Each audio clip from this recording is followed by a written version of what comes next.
investigated reported disturbance at Acer Plaza? 10-4 dispatcher. Verify address. It's Acer Plaza. Repeat, Acer Plaza.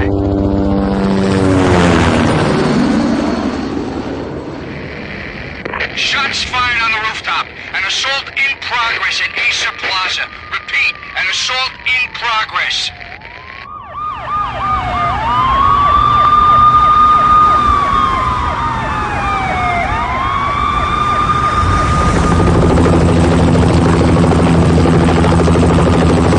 It's a war zone down here.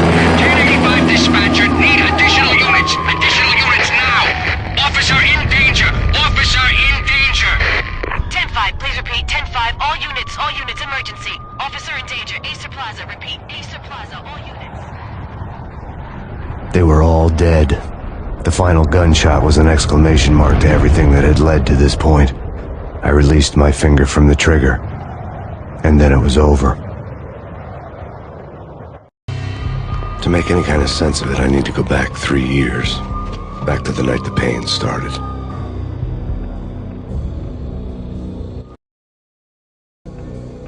I was still on the force back then. NYPD, Manhattan, Midtown North Precinct, Hell's Kitchen. So when are you coming to work for me, Detective Payne? You'd make me work undercover in some hellhole. Sorry, Alex. Michelle and the baby come first. See? My last smoke. It's bad for the baby. That's you, Max. A regular Boy Scout. See, Alex. Still on for poker Thursday night, right? Like taking candy from a baby. Life was good. The sun setting on a sweet summer's day. The smell of freshly mowed lawns. The sounds of children playing. A house across the river on the Jersey side. Beautiful wife and a baby girl. The American dream come true. Honey, I'm home. But dreams have a nasty habit of going bad when you're not looking. The sun went down with practiced bravado. Twilight crawled across the sky, laden with foreboding.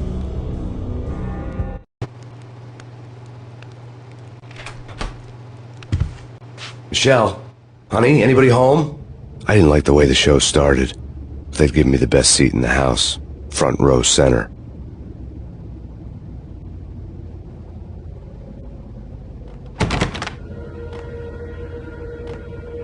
What the hell?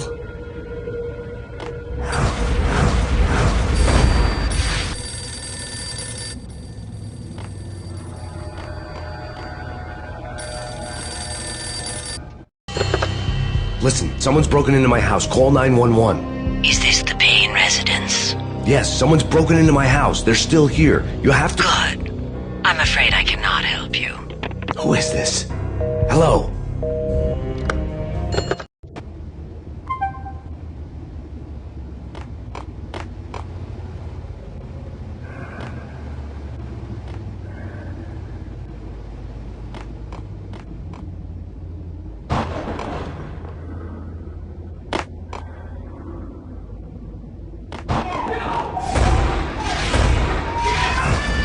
Michelle!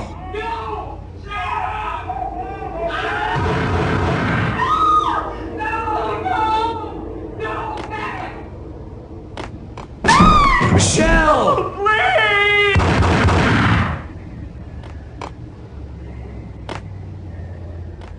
I'm gonna hurt you! I'm gonna hurt you! It's coming. Freeze! NYPD, drop it! Coming!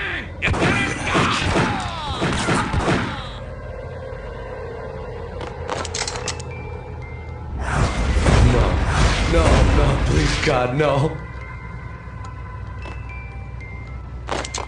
The flesh of fallen angels!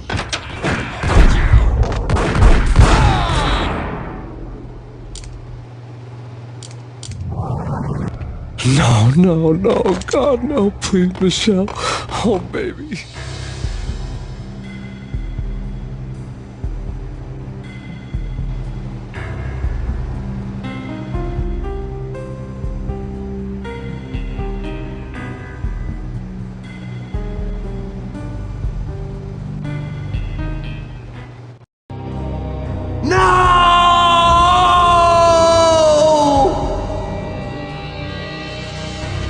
That was 3 years ago. Everything ripped apart in a New York minute. The killer junkies had been high on a previously unknown designer drug, Valkyr, V. After the funeral, I told Alex I'd be transferring to the DEA. It took us 3 long years to get a break in the Valkyr case. Then, finally, 2 months ago, a dime dropper tipped us off that Jack Lupino, a mob boss in the Punchinello crime family, was trafficking. I went undercover, infiltrated the worst mafia family in New York. I came in from the cold and the dark. Outside the city was a cruel monster.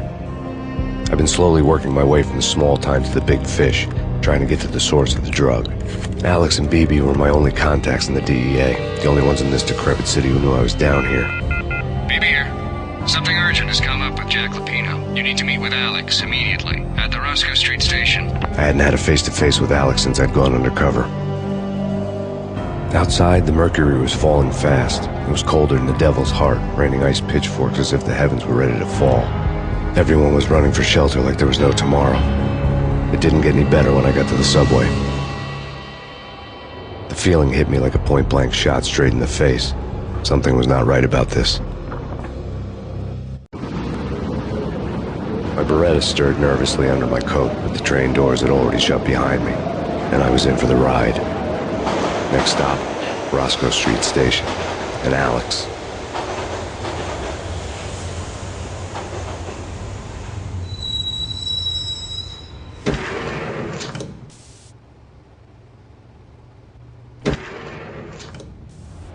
The station was drenched in gloom. Alex was a ghost, nowhere to be seen. I'd have to look for him.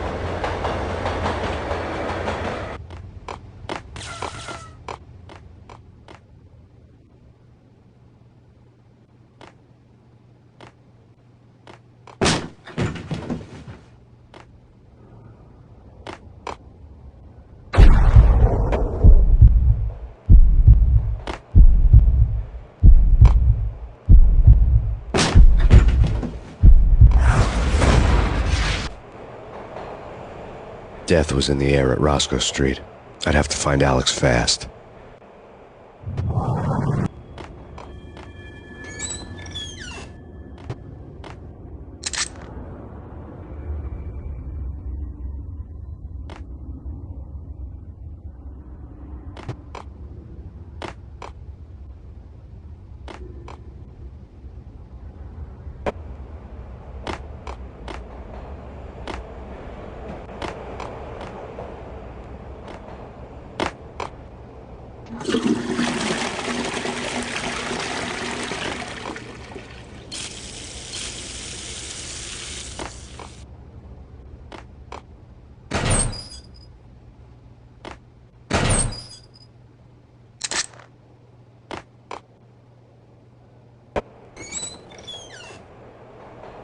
Pills would ease the pain.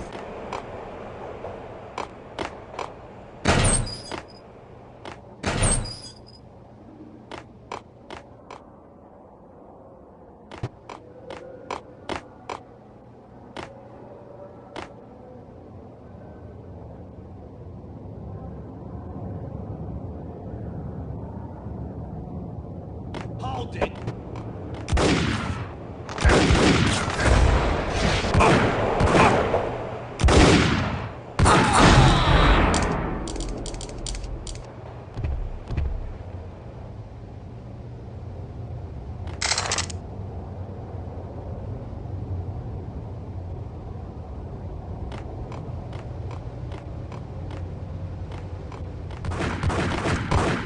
Yeah, he's dead, all right.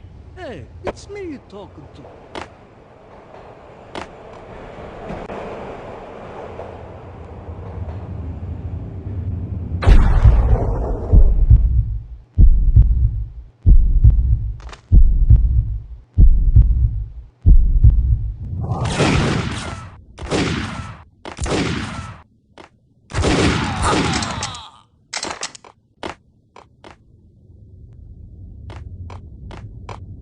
Yo guys, hey, we're getting around. You hear me? What is this, a joke? Hey, anybody? Answer me.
security panel let out a mocking cackle. I'd need the right code.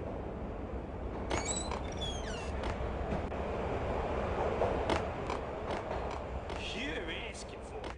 Take it.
While looking for Alex, I had ended up in the middle of a big-time crime operation.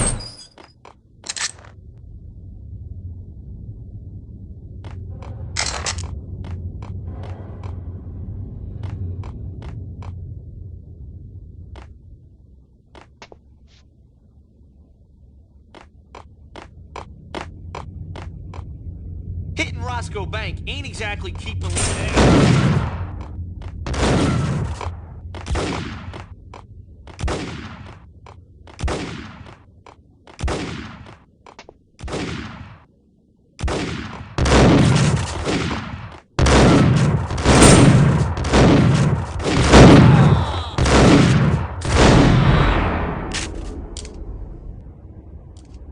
The gate was locked. I would have to find another way to get to the tunnel.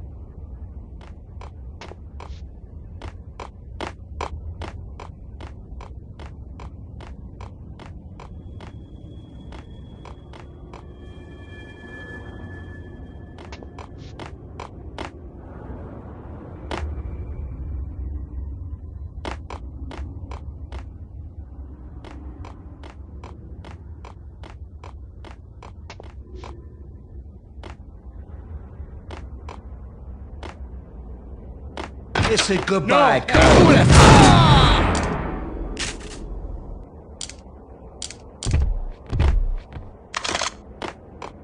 Save me. What's going on here? A massacre. These armed thugs just appeared from nowhere. We need to get help. I can make the call from the control room 1 floor up. Can you take me there? Sure, sounds good. Follow me.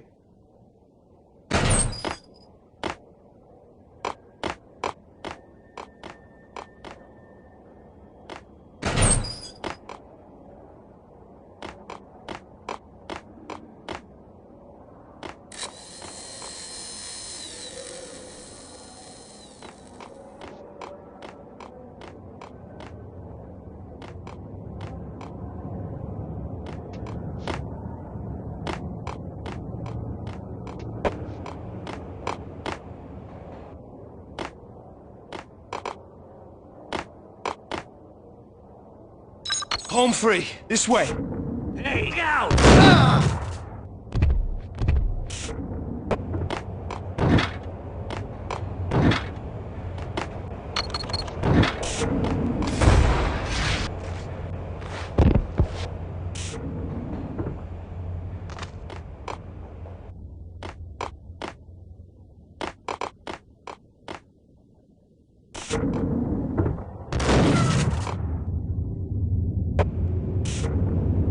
Get him!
train lit up like a Christmas tree.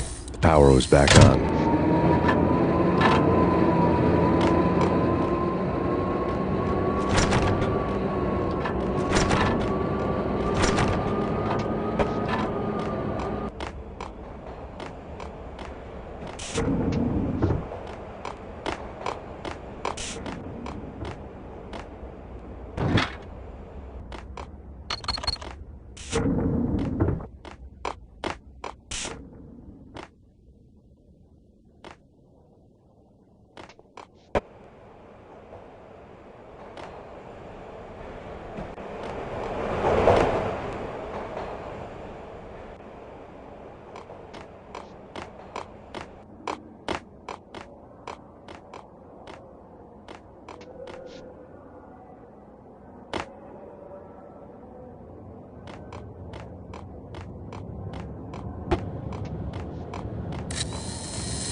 Being subtle.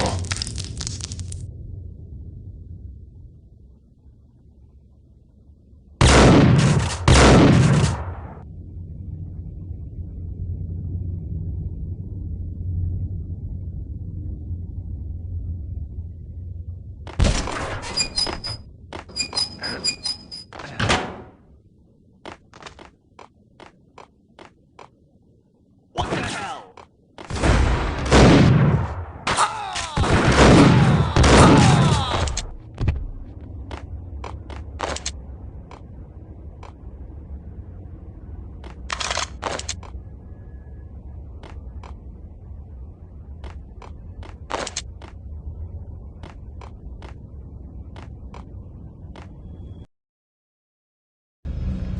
The rusty door led to an abandoned part of the station, closed off since the early 40s. Something big was going down in Roscoe Street. Maybe that's why Alex had wanted to meet me here. Maybe not. One way or the other, I was gonna find out.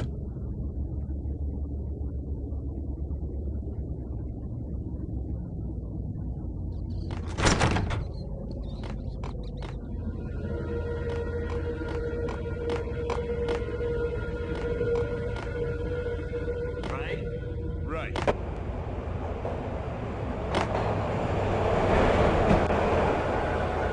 Hey,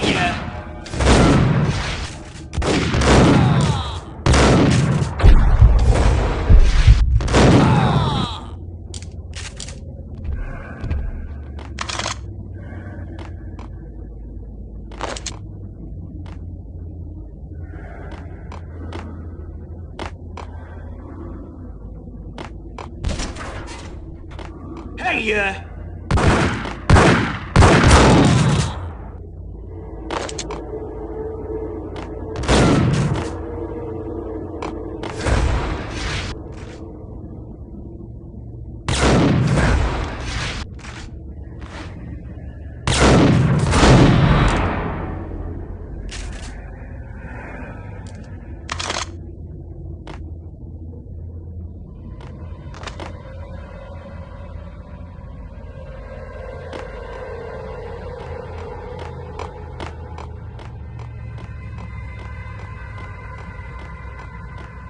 Like Lapino. Now that's spooky. Jack Lapino. Yeah, spooky. But also, it's like the failure count is rising. Yeah, I wouldn't joke about it if I was you. I saw.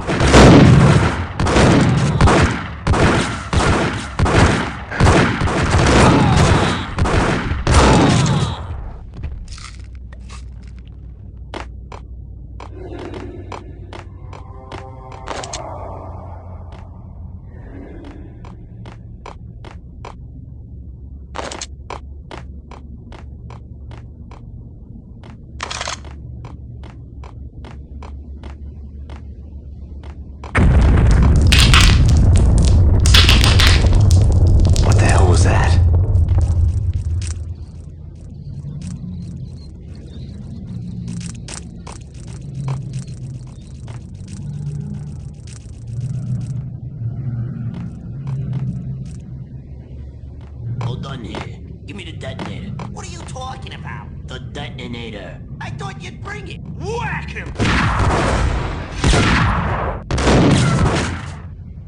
Get him!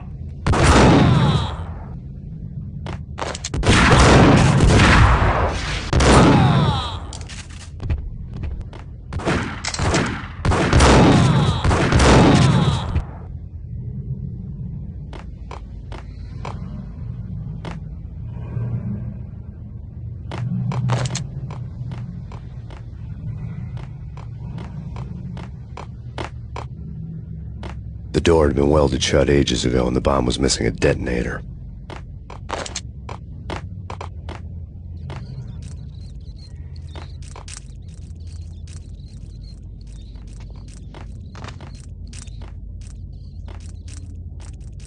Okay, fellas. The police are on their way. New York's finest.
We come to you now live from the crime scene. Who is this? Right back at you. This is Deputy Chief Jim Bravura from the NYPD. You are to cease your criminal activities and surrender immediately. Sure thing, Jim. Me and the boys have been talking and everyone's real sorry. They'll never do it again. Who the hell is this? Being placed at the scene of a bank robbery wouldn't have tipped the odds in my favor.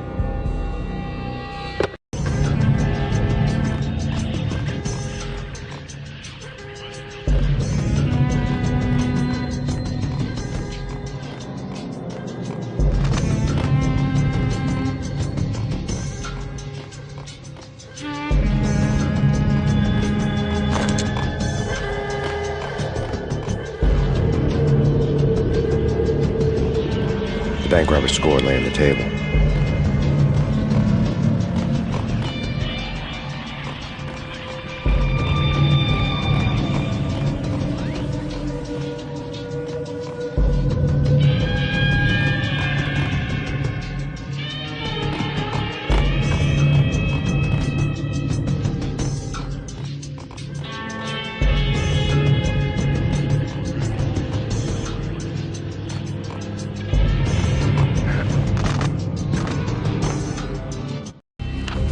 The bank robbers have been after Acer Corporation bonds.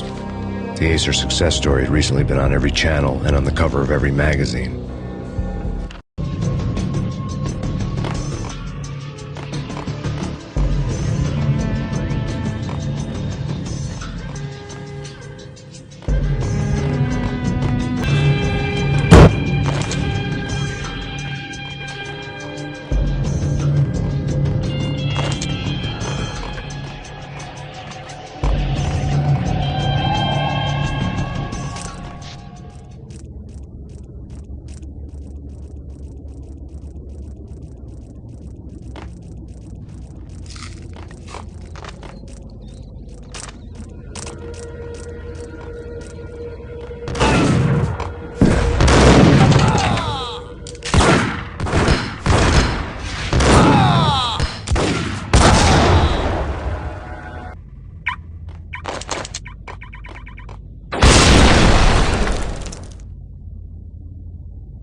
Hold it! Max! Jesus, you almost gave me a heart attack! I nearly shot you! Alex, am I glad to see you. What the hell's going on? There are more corpses here than at the city morgue! It's an armed robbery, a tunnel job straight to the Roscoe Bank vault through the old station wall. Is this why... This is Lupino's gig? This is Lupino's doing? Lupino's men? Really? You sure know how to pick a place? Can you get through? No, it's locked. We gotta get out of here. If it's Lupino, it's... Alex? Alex! There was nothing I could do. He was dead. I could tell by the empty, accusing stare of his eyes.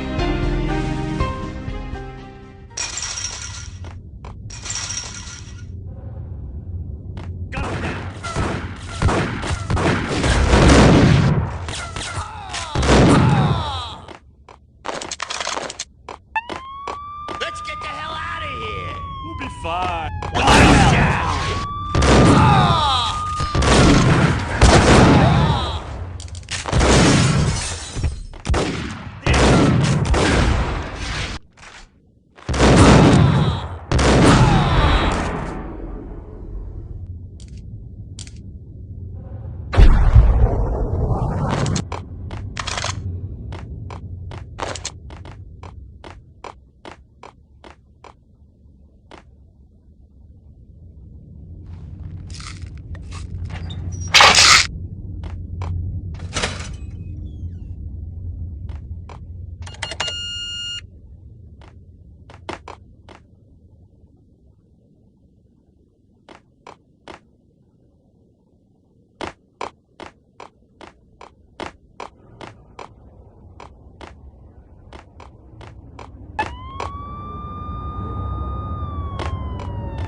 Alex had kept me relatively sane for the past 3 years.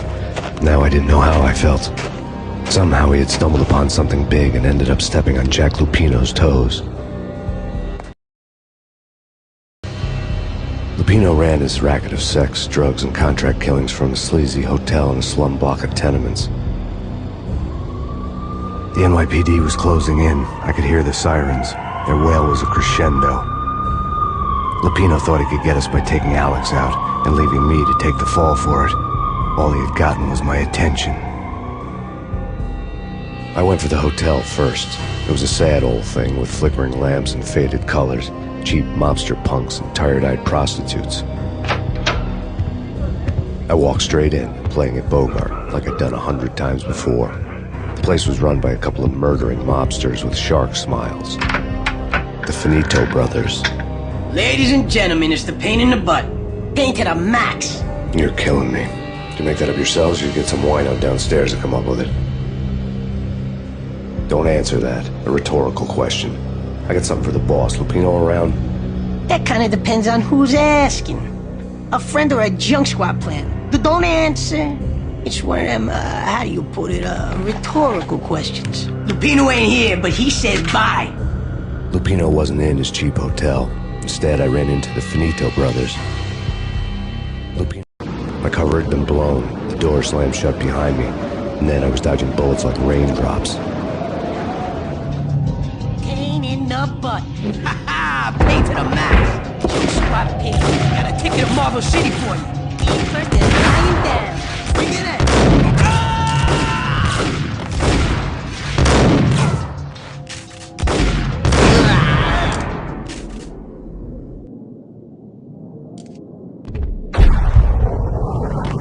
A letter on the desk caught my eye. Bosses! Everything all right? Bosses! Joey! Vigilio! You all right in there? They're not answering. Call the others. Tell them to come quick. Okay, but we can't wait for them. We gotta go in now. Bosses! We're coming in! There he is!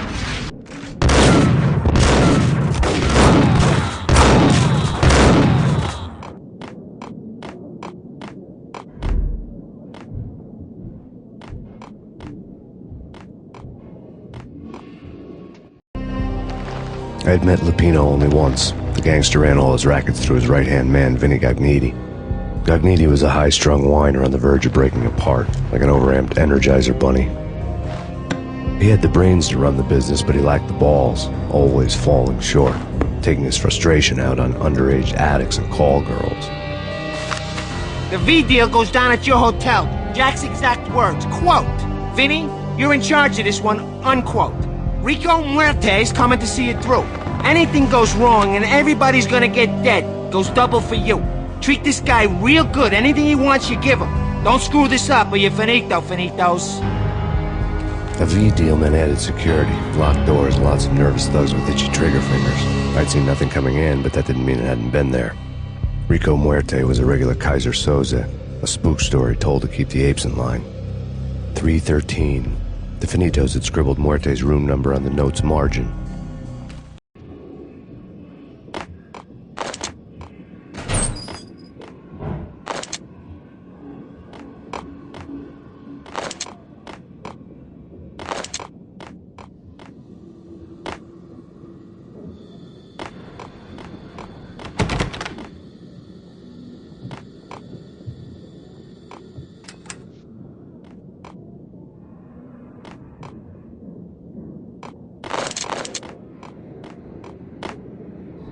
Getting out was not going to be easy. The staircase was locked and the elevator had been busted for a decade or more. The NYPD has been out on Max Payne. Killer storm. The Chief Jim Rivera. Take whatever steps necessary. Here stated that Val here represents. The NYPD has been out on Max Payne. Killer storm. The Chief Jim Rivera.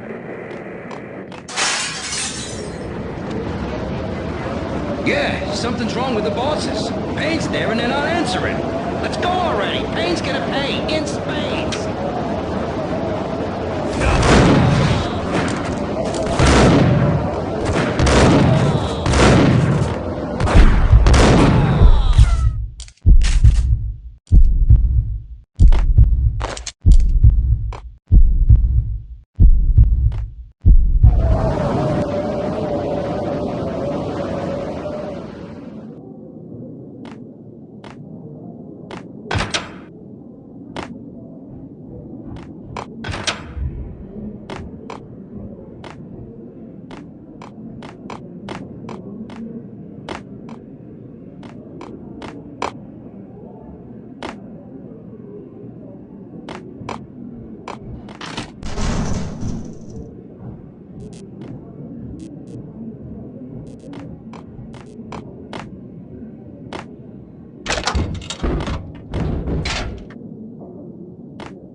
Previously on Lords and Ladies. Lady Amelia, Marquis Valentine asks for an audience. Thank you, Lawrence. My lady. My lord. And now, an all-new episode of Lords and Ladies, brought to you in part by Acer Corporation.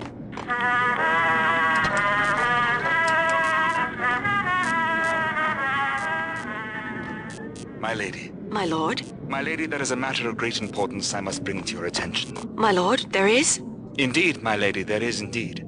From the very first moment we met, upon that distant forest path, there has been sunlight in the autumn leaves blazing with the colors of your hair. Oh, my lord, you should not speak so. But my lady, I must. My lord, no! I forbid you. This cannot be. This must not be. But why, my love, why? My lord, it is too dreadful. Do not force me to speak the words. My lady, I beg of you, I must know. V-head junkies could go off without a warning. I had to be careful. Lord, we should both be dead, for this shame is too great for me. My lord, I am your long-lost sister.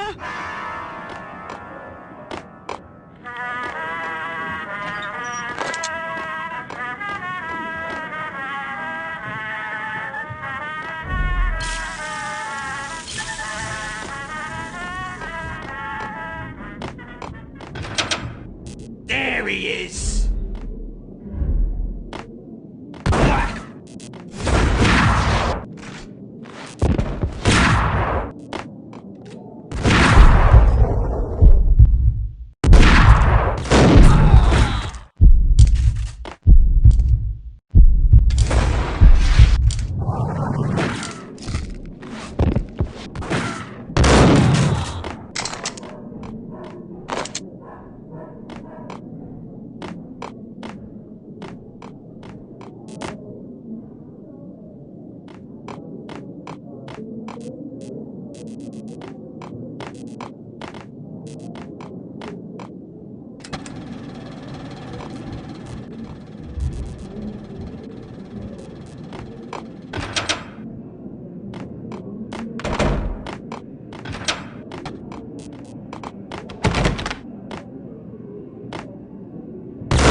Piece of crap! Oh, careful. It might kick back.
Ice him!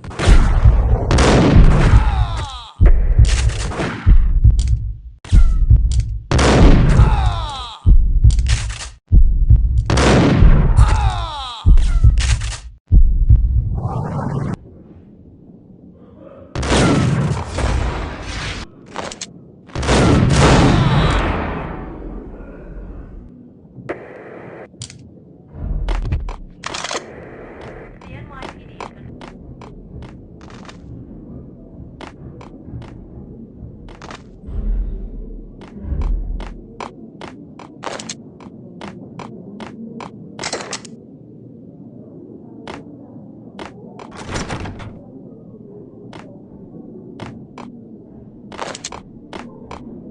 I'd found Muerte's room.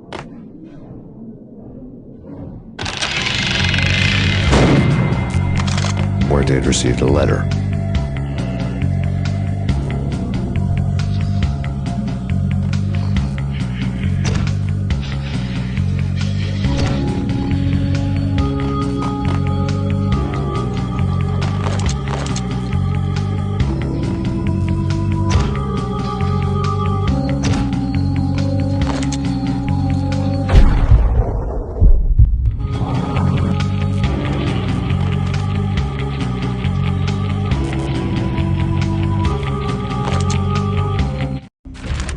Our investigation had turned up nothing to link Angelo Punchinello, the head of the Punchinello family, to Val Kier.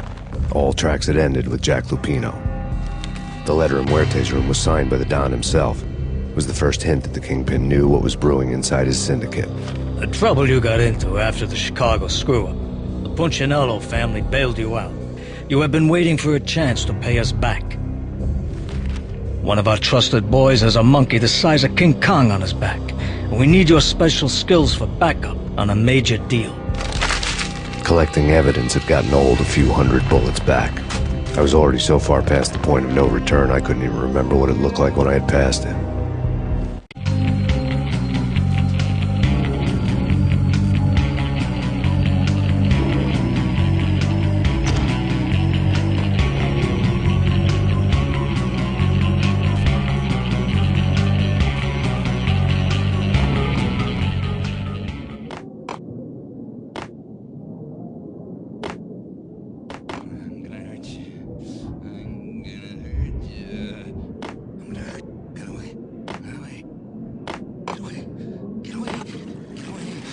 Hold it.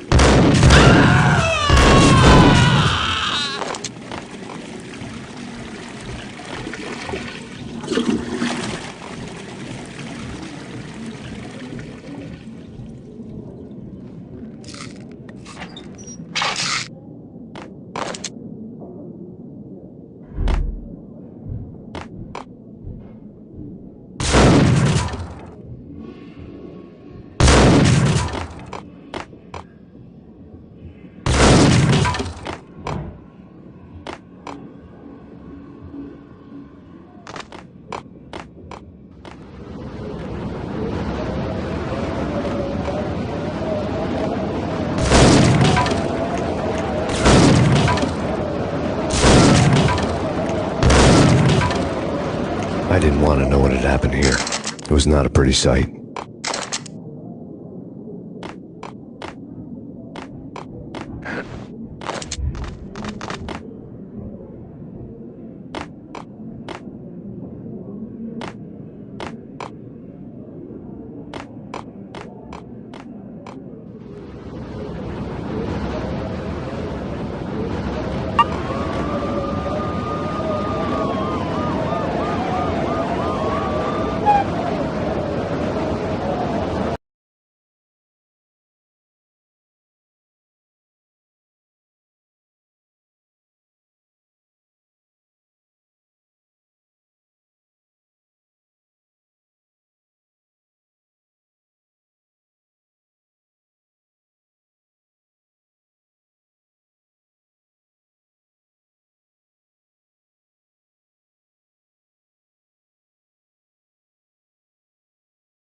think you could take my money? You know who you're dealing with?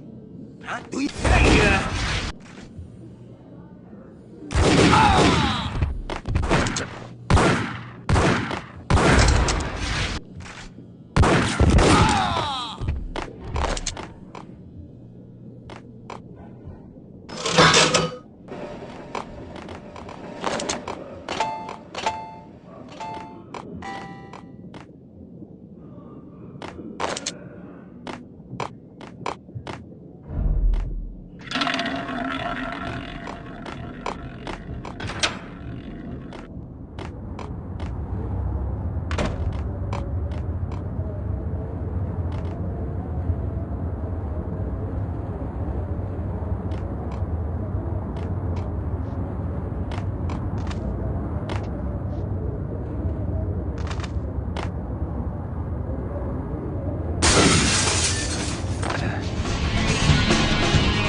Turn around, walk away, blow town. That would have been the smart thing to do. Guess I wasn't that smart. Lupino's tenement buildings were a seedy hangout for all kinds of sleaze. A liquor store, a pawn shop, a laundromat full of mobster bookies and loan sharks. The list went on. The how and why of it was a mystery to me, but they knew I was a cop. They knew I was coming, and they were going to get real trigger happy about it. I got to see Lupino's hangout all lit up. A bomb went off, turning snow into liquid gold. A pillar of fire lifted the remains of a car straight up into the air. The flames were highlighted on the hood of a black Mercedes-Benz as it coasted down the street real slow, as if the driver didn't have a worry in the world. I got a good look at the man riding shotgun. It was Vladimir, the head of the local Russian mob, the fly in Don Punchinello's soup. The ringing in my ears was the sound of a mob war being waged.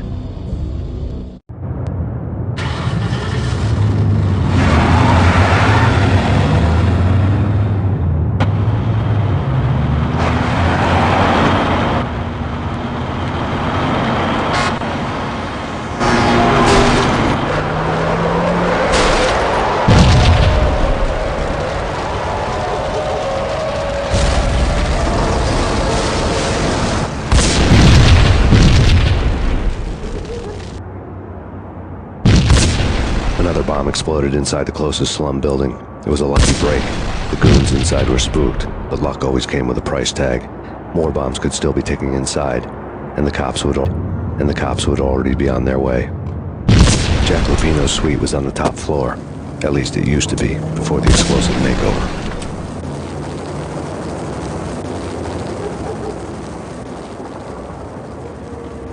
The headlines were a depressing read. The headlines were screaming bloody murder. The storm was a screaming duet with the approaching prowl car sirens. It was all a scream when you were down for the count and wanted for murder.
The whole building was rigged with explosives.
A beaten-up phone in the entrance hall was ringing.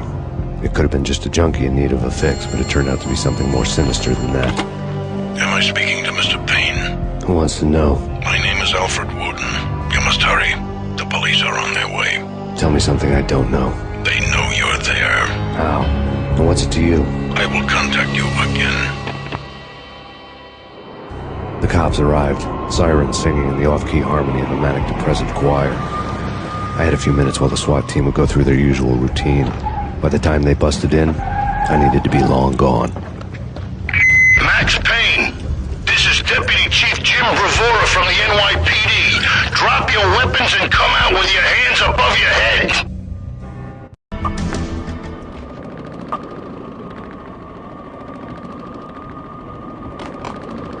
Did you hear something? Nah, take it easy. Hey.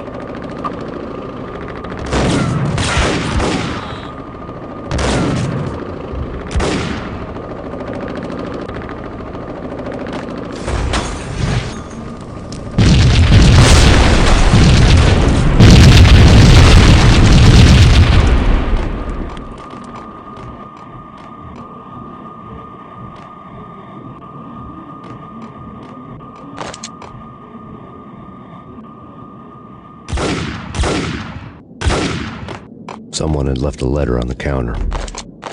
There was a key on the shelf.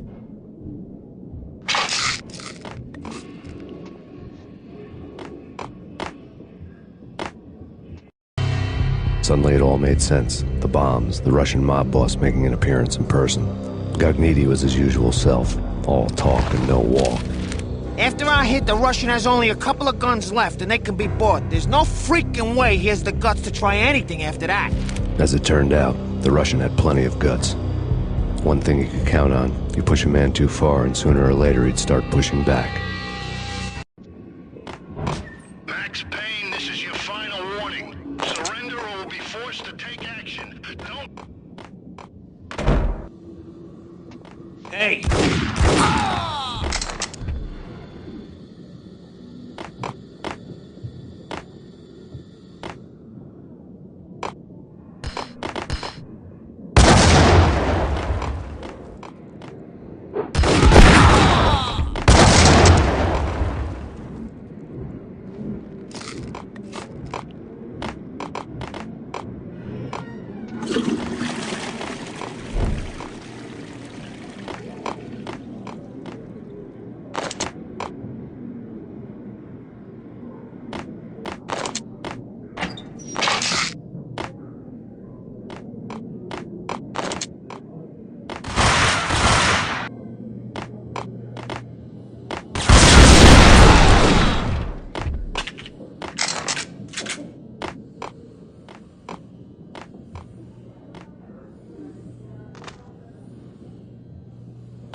bombs had destroyed all the stairs up to Lupino's office. The alternate route led there by way of adjoining rooftops.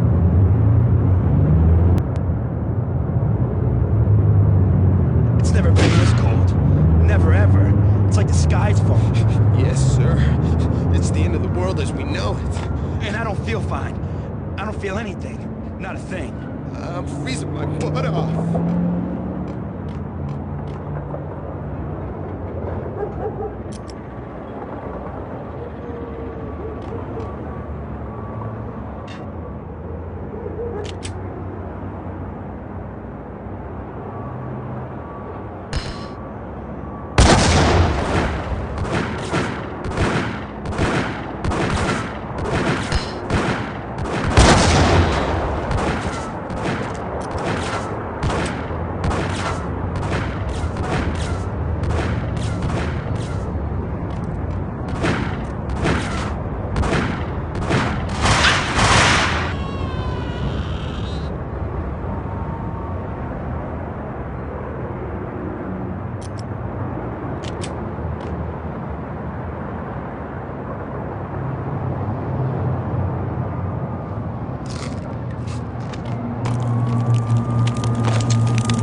To get to the roof, I'd need to get to the elevator through the locked door up ahead.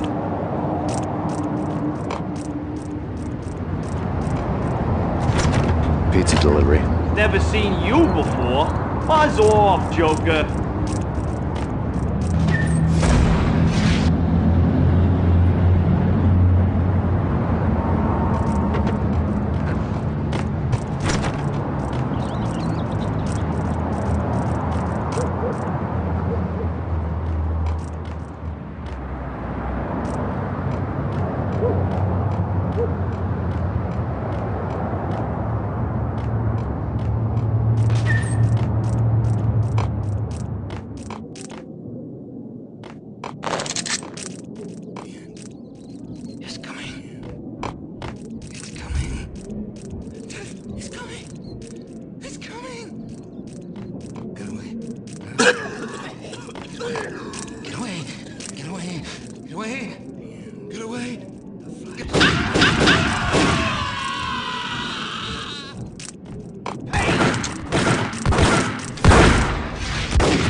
Hold it!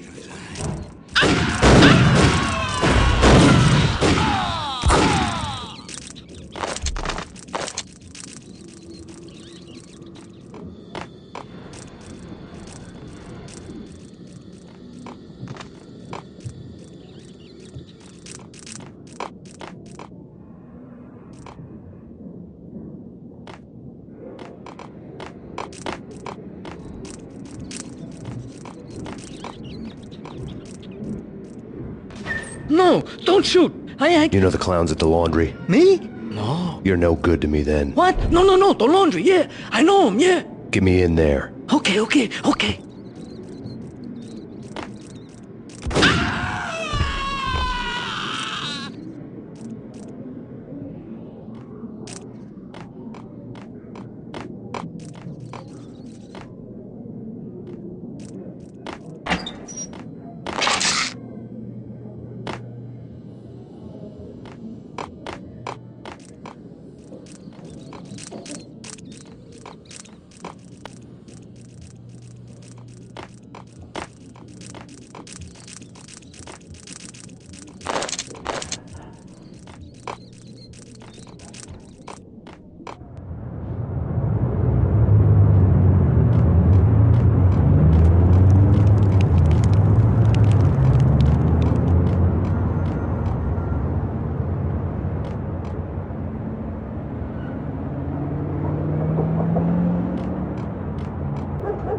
It's me. Open up.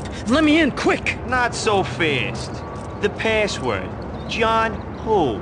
Come on. Okay, John Woo. All right. Come right in. It's a trap! It's Payne! Hey!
Hey! Out on Max Payne. Killer Storm. VG Jim Rivera. Take whatever steps necessary. Here stated that Valkyrie. New York City is in crisis tonight, with reports of Valkyrie-related gang war in the streets of the Bronx. Apparently, Max Payne, wanted for questioning in connection with the slaying of a DEA special agent earlier tonight, is waging a one-man war against his former partners in crime. Among the listed casualties so far are notorious mafia members Joey and Virgilio Finito, as well as Rico Muerte, himself a fugitive from the law, and a suspect for several murders in the Chicago area. The NYPD has been placed on full alert. A citywide APB has been put out on Max Payne. Deputy Chief Jim Rivera has promised to take whatever steps necessary to bring him to justice. What those steps may be remains to be seen. For NYCNN TV News, this is Kira Silver.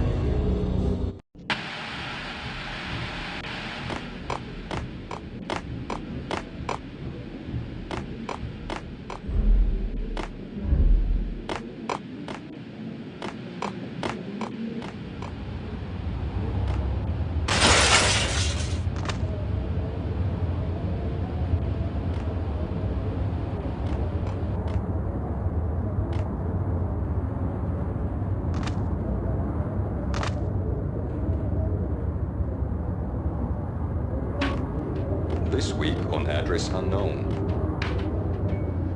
I don't want to go there. It's the last place I've known. I don't want to go there. It's the last place I want to end up. It's not me talking to the pink flamingo, but someone who looks the part down to the finest detail, except that he's evil. I'm hiding in the shadows, watching it all unfold.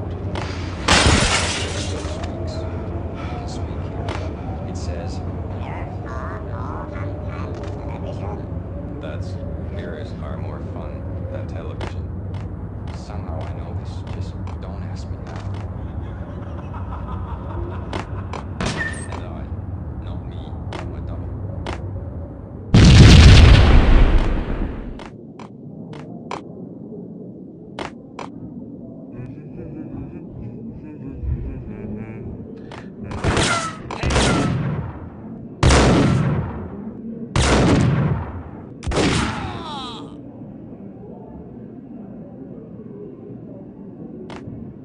Red, blue, or green? It's always red or blue in the movies. So, green? No, not the green.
What the hell are you standing around here for? They're bombing us! What are you doing?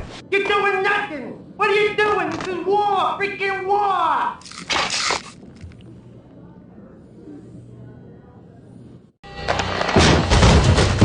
Vinny got needy.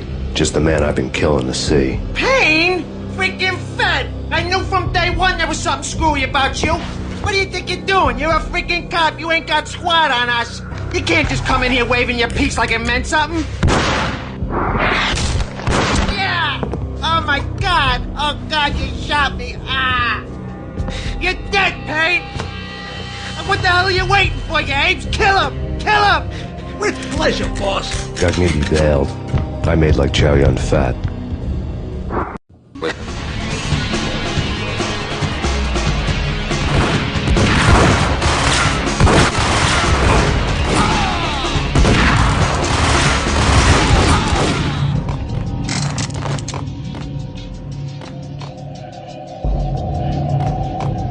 A crumpled letter lay on Gugneedy's desk. The letter was addressed to Don Punchinello, but Vinny had never had the nerve to finish it. Jack's gone voodoo. Just the other night, he shot Dino because he wanted to see what his brains looked like splattered on the wall. He's a freaking mad dog. We're running out of men and business fast. Gugneedy had been living in mortal fear of his boss. Jack Lupino was a psycho.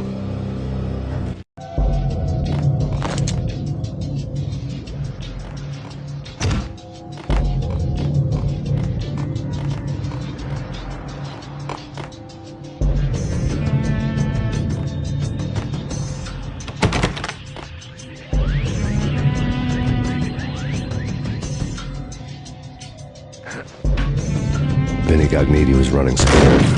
He could run, but with a bullet in his stomach like a broken bottle of Tabasco, he was quickly running out of time. He knew where his boss was, and I wanted to square things up with Jack Lupino.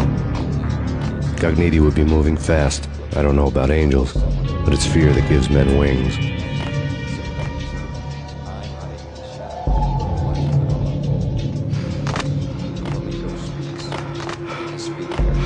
He says, that mirrors are more fun than television. Somehow I know this, just don't ask me how.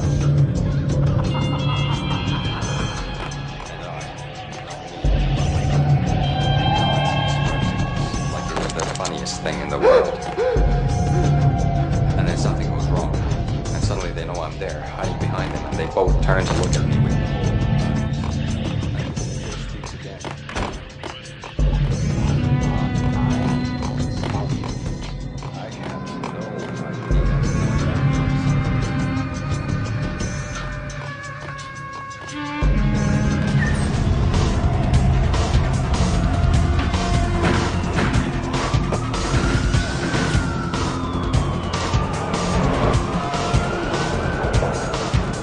Gugneedy hitched a ride. To catch him, I'd have to follow his lead.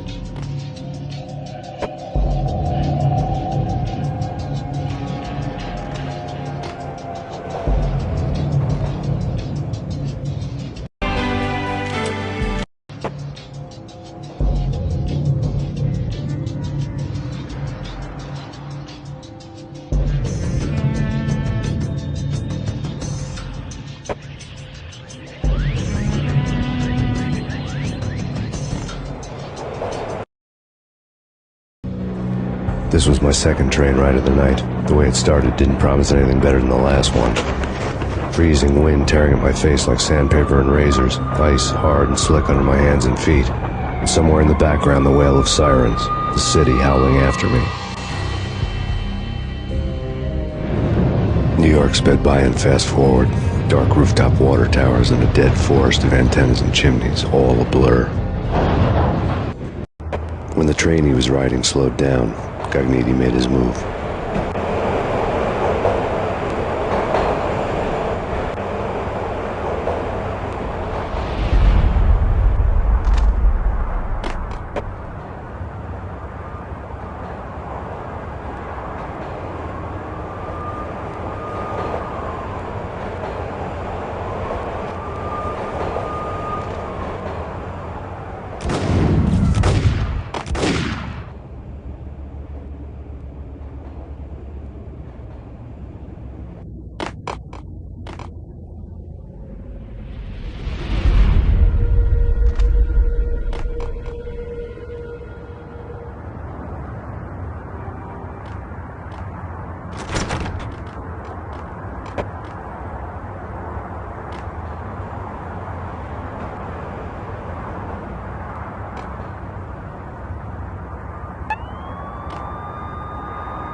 We're gonna be rich.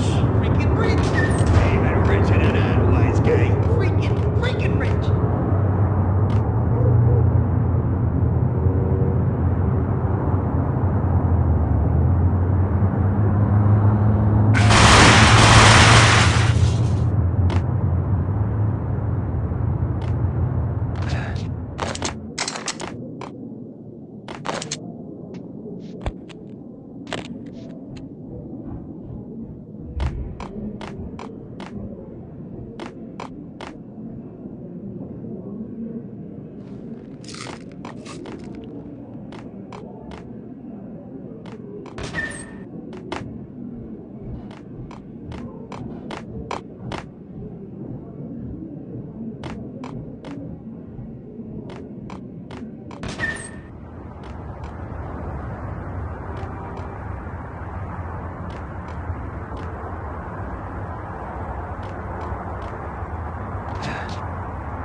Max Payne has nowhere left to go. We are very close to capturing him. You'll get a full statement then. Right now, I've got better things to do, ma'am. That was Deputy Chief Jim Rivera from the NYPD with no further comment at this time.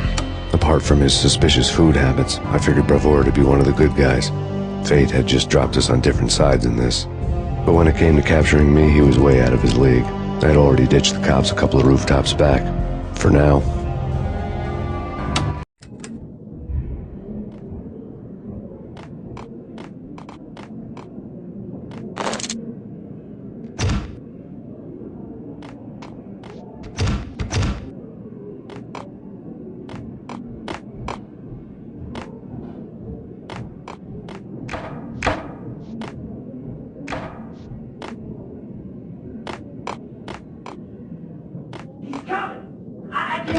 Ready? Keep your guns pointed at the door. Okay, this is it. Any moment now, Payne's gonna bust through that door with murder in his eye. It's either him or us. Alright?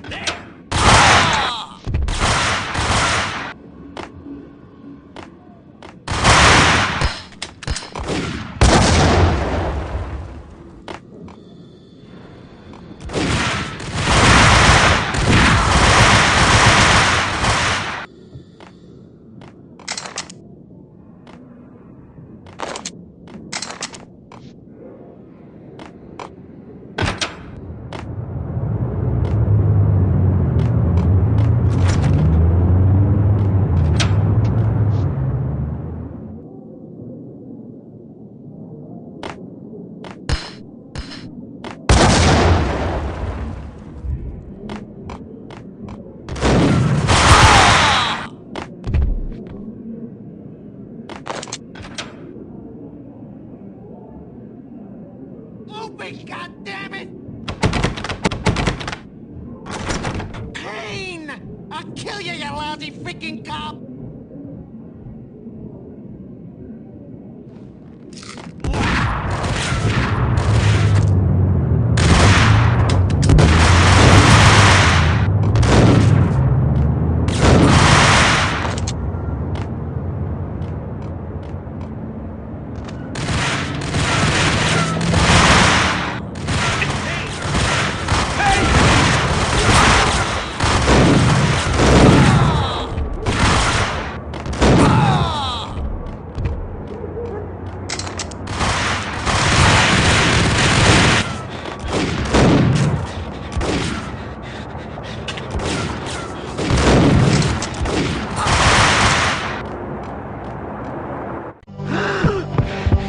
Gagniti ran out of steam in a dead-end alley with steam boiling out of the sewer grates like all the fires of hell were burning high beneath us. It was shakedown time. Where's Lupino? Screw you! Bad start, Vinny. Ah! Police brutality! I rate pretty high on that. You can't just hurt me in cold blood? Just keep telling yourself that. Listen good, Candyman. I'm not gonna be anybody's fall guy. I want to know where your boss is hiding. There was no glory in this. I hadn't asked for this crap. Trouble had come to me in big dark swarms. The good and the just were like gold dust in the city. I had no illusions. I was not one of them. I was no hero. Just me and the gun and the crook. My options had decreased to a singular course. I'll tell you, just don't hurt me no more. Lupino's at Ragnarok, the nightclub. Book me, take me, hold me to the freaking jail, just don't hurt me. Your rights will be read at your funeral. Ragnarok was Lupino's private nightclub, a den of drugs built into an old theater. I knew what waited inside. V-head junkies ready to explode in random acts of senseless violence. And Lupino's goon squad, the worst stone-cold killers this side of hell.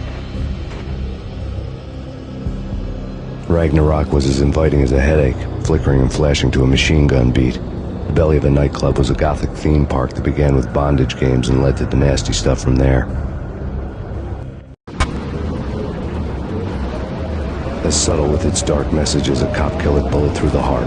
Like father, like son, just like Jack Lupino.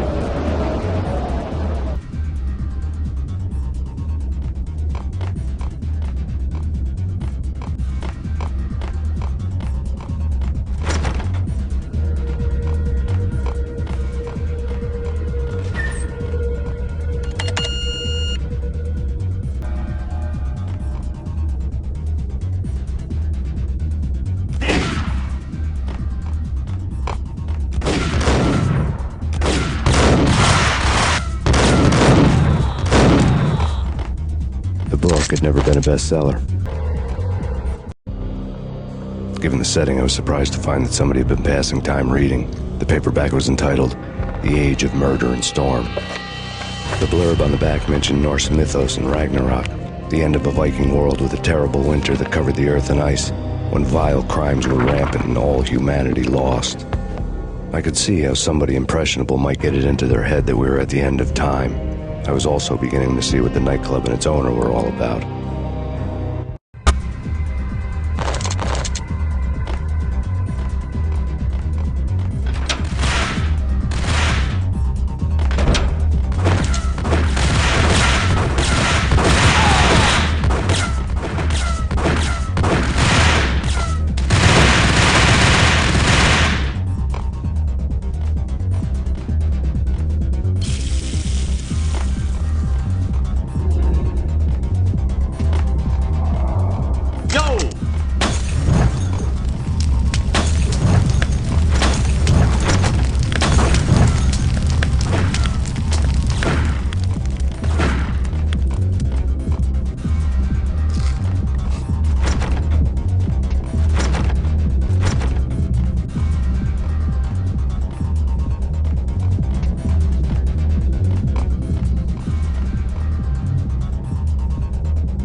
books on the occult had been piled on the table.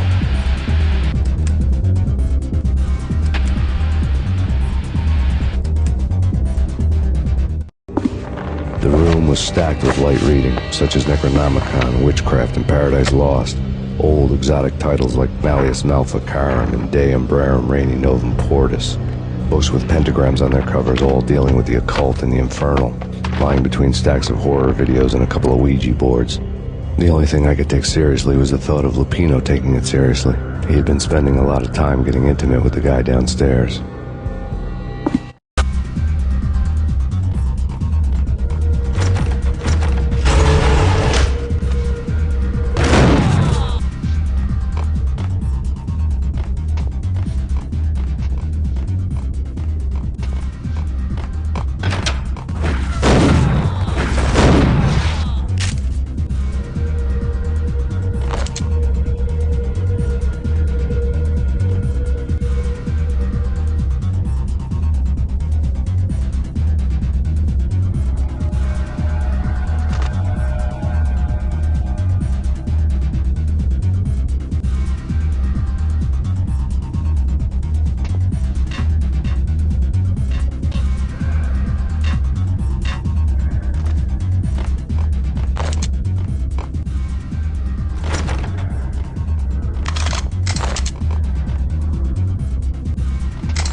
The backstage area led to Lupino's inner sanctum. The hot air inside was like an invisible wall, thick with incense and something else, a sickly sweet smell that made you gag. This was the rotten core of the Big Apple. Lupino lurked somewhere ahead, like a spider at the center of his web, waiting. The vapors in the air started to make my head swim. Punchinello had threatened Lupino in writing. The note had been torn to pieces, bloody fingerprints all over them. Don't want you to think that one of my boys is not playing with a full deck. Shape up, Jack. We are running a business here. I'd hate to send the trio to strong-arm you. The trio were the Don's notorious henchmen. It was obvious that Lupino hadn't been intimidated by the threat. Torn pieces of a letter lay scattered on the sofa. Lupino's notes covered the table. Jack Lupino was crazy, all right. The table was scattered with notes of demented arcane nonsense written in rusty blood. A mishmash list of demons, devils, and dark gods evoked. Beelzebub! Asmodeus! Baphomet! Lucifer! Loki! Cthulhu! Lilith! Hela! Blood given to you all. He was after that old Faustian deal. Your soul for power and fortune. Just sign on the dotted line with your blood.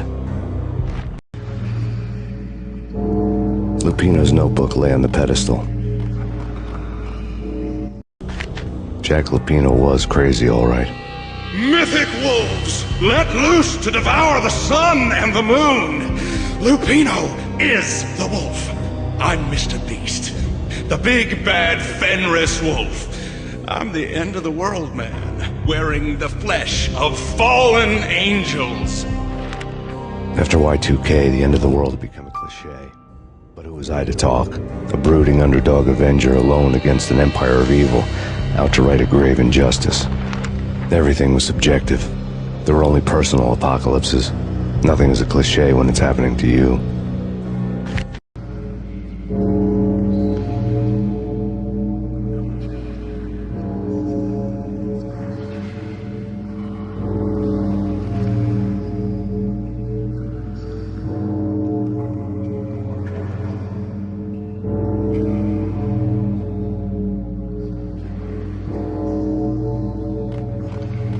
The flesh of fallen angels!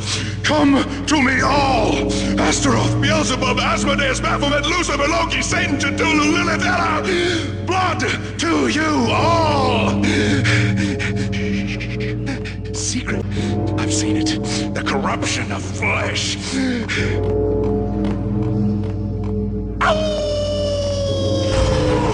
I'm the wolf, yeah! I am the wolf! It's close. It's coming. You have come. A witness to the end of time. It's now! I will rise to her side! I don't need the words! I'm beyond the words!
I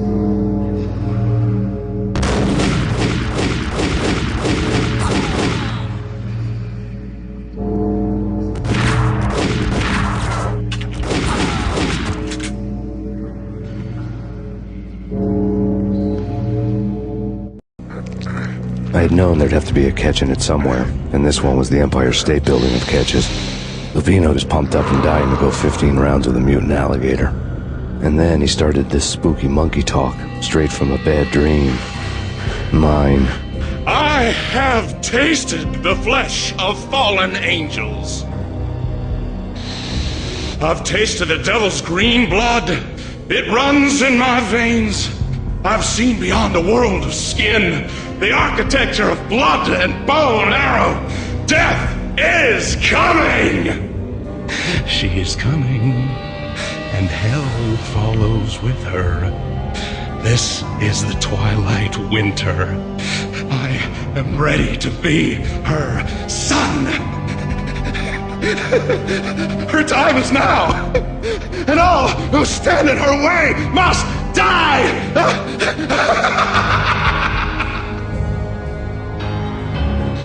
Die! You'll die! You'll die! Now! Oh! No!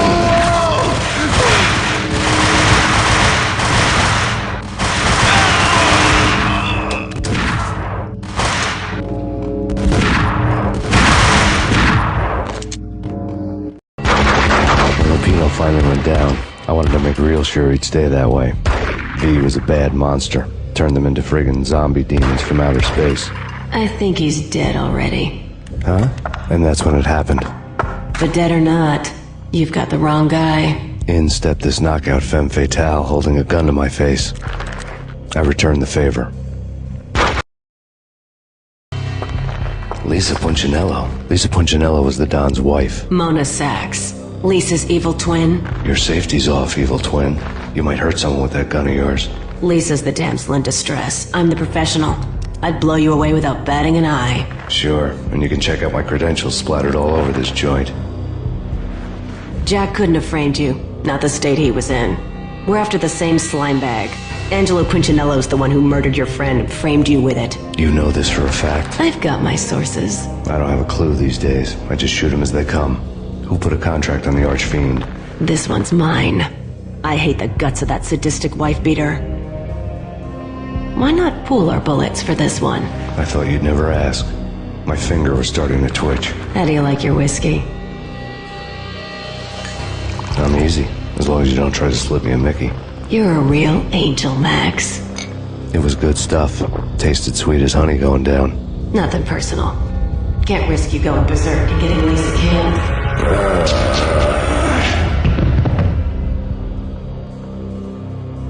The nightmare was always the same. Violent shapes moving in darkness, old and ugly. The killer's mad laughter was a riddle filled with wicked innuendo.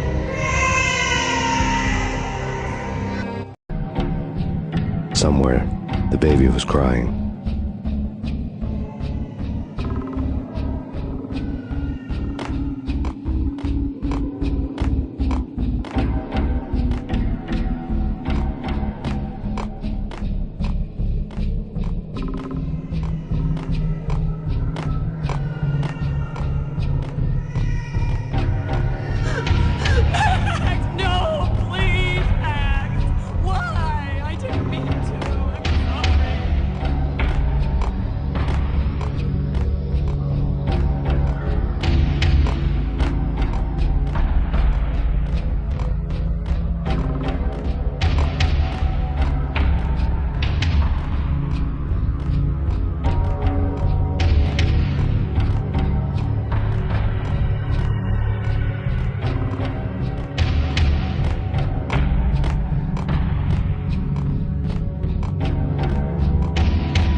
should have known it when we found you snoring next to Lupino's corpse.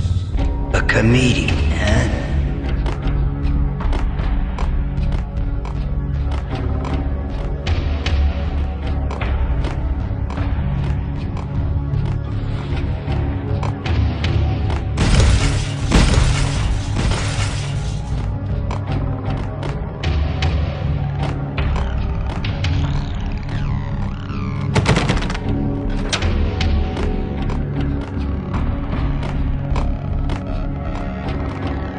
Left to watch cartoons.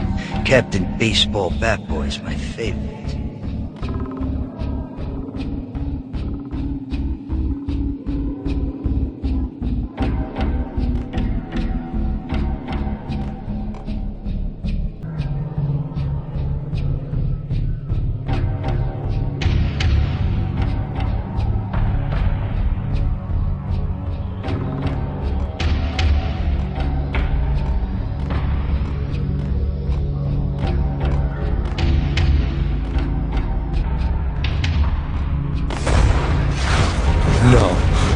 No, please, God, no.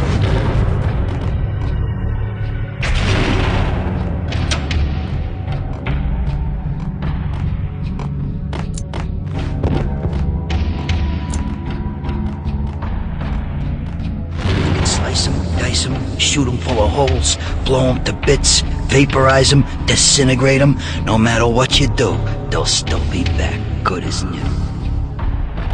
Michelle's diary lay on the table. Max, no, please, Max. Why? I didn't mean to. I'm sorry.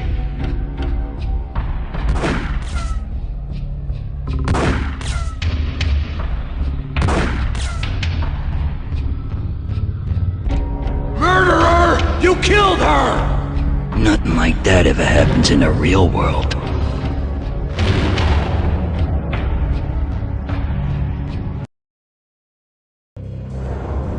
I woke up in a bad dream. My head felt 2 sizes too small for my brain. Max Payne. I envy your name. And the killer was smiling. Pleased to meet you. I'm Frankie the Bat Niagara. Niagara, as in you cry a lot? He had a baseball bat and I was tied to a chair. Pissing him off was the smart thing to do.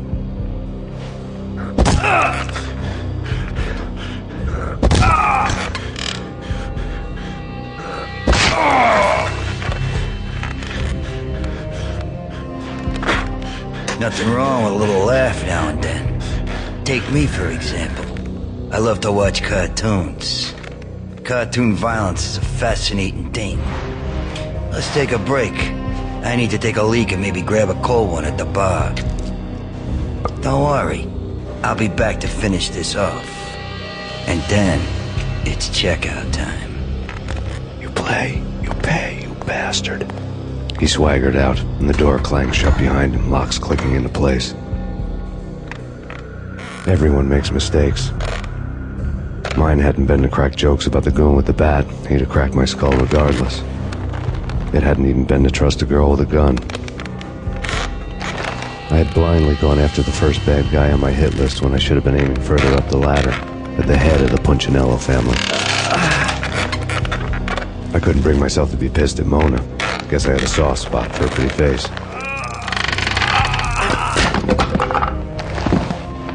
But when somebody decides to play baseball with your head, you tend to get sore. They had dragged me back to the basement of Lupino's hotel. I was beaten, bruised, and blue. I felt like the chair I had broken to get free.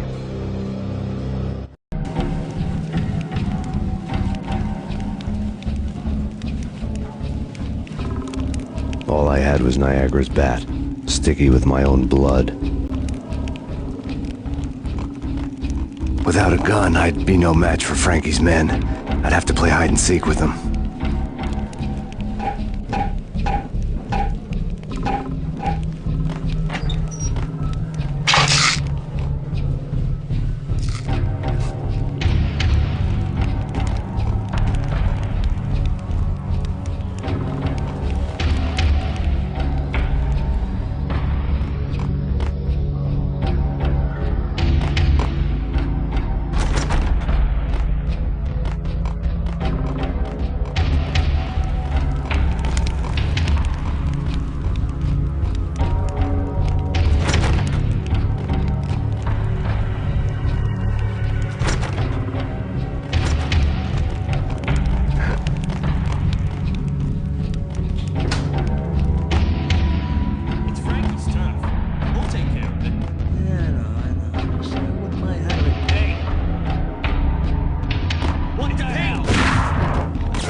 fast going from bad to worse.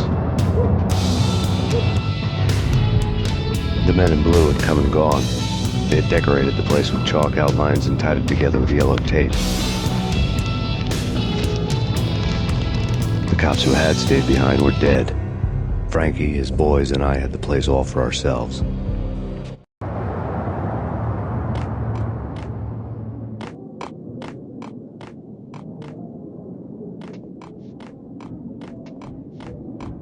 Just forget about it.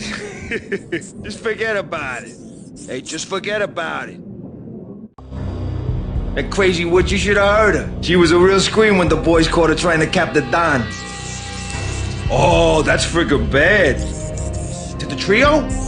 That's even worse than what Frankie's doing to that poor bastard downstairs. She's gonna take a long time to die. The mobster muscle on the phone was talking about Mona. Punchinello's trio were nothing but bad news.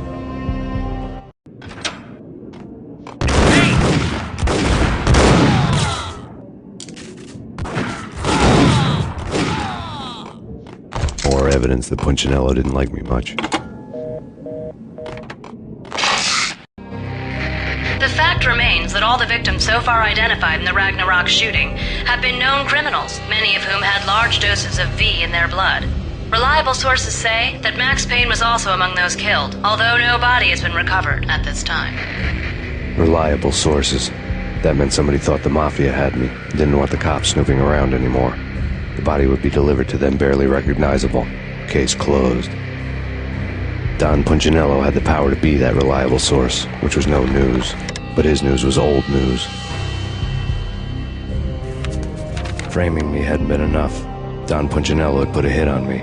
He wanted me dead, and it had been important enough for him to give written instructions to Frankie about it. Max Payne should die like a dog for the trouble he's caused. Frankie, I know I can trust you to give this matter the dedication it needs.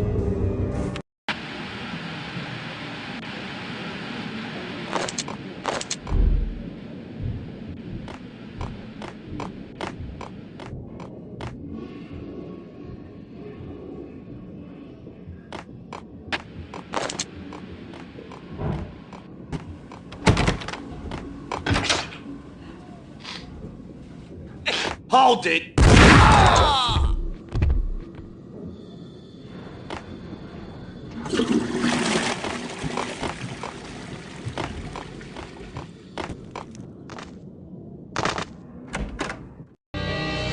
The hotel bar was fast developing quite a history.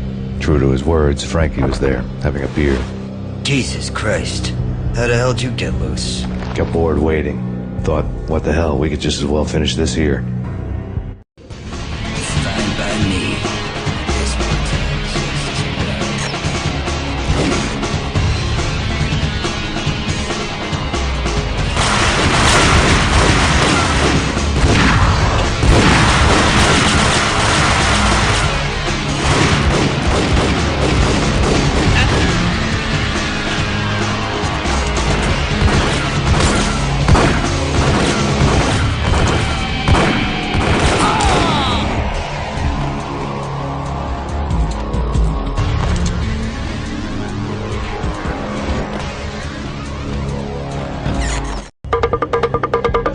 Thank you. You've been a lovely audience. Had enough? I don't play with girls anyway. Unfair! I spotted the tail as soon as I left the hotel. A big black Mercedes. I'd seen the car before. That time it had heralded impressive explosions. Vladimir was back. Bang. You're dead, Max Payne. I might have laughed if I remembered how. What's this supposed to be? Cops and robbers? Look, you want something with me? Get in line. Peace, man. Relax. You know you are a real news item. Armed and dangerous. I am going to make you an offer you can't refuse. I've always wanted to say that. It's a bum rap. I've been framed. That's a moot point. Whatever you did or did not do, I'm sure you had good reason for doing it. Want to hear me out? I'm listening. Punchinello messing with V is bad for business all around. But that's not all.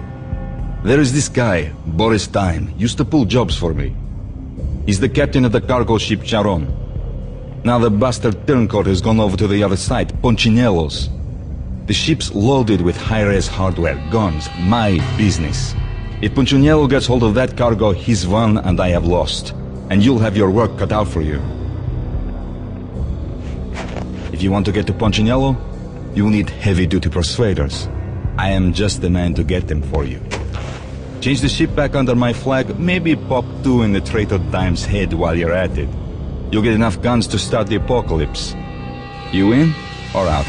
Let's get this show on the road. Vladimir was one of those old-time bad guys with honor and morals, which made him almost one of the good guys. None of us was a saint. The Brooklyn riverfront was a maze of rusty containers, sharp-boned cranes looming up from the snowstorm.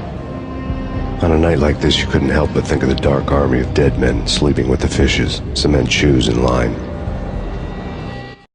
No Minotaur lurked in this labyrinth, but somewhere out there, on the clanking deck of his cargo freighter, the skipper of the Chiron was waiting, like the ferryman of the river Styx.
I doubted the letter was a receipt.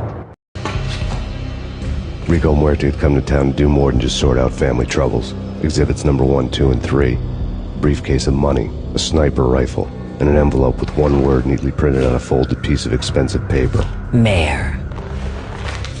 It didn't sound like a mafia contract at all. It was too cold and too to the point.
Alright, found Boris Dime's ship.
Rust had crept over the sides of the cargo steamer a long time ago.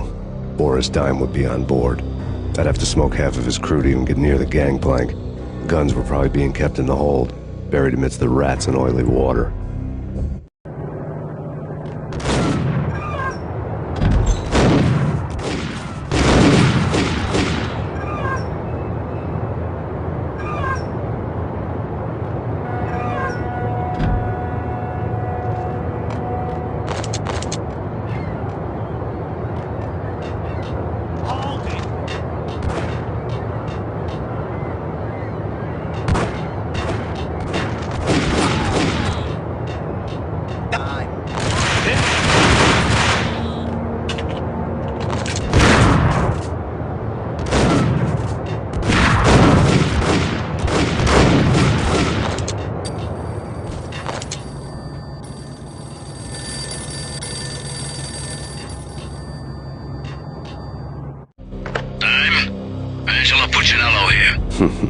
Angie, tell me, how much did Dime cost you? I bet it was more than his name. Max Payne. Right the first time. You're dead, punk. You sure you're not confusing me with Boris here? But you are right, of course. Pretty soon we should get together and have a talk. You son of a... Pissing Punchinello off was a dangerous game, but when people get mad, they make mistakes. I should know. That's where I wanted Punchinello, mad enough to trip over his own feet, preferably into a grave.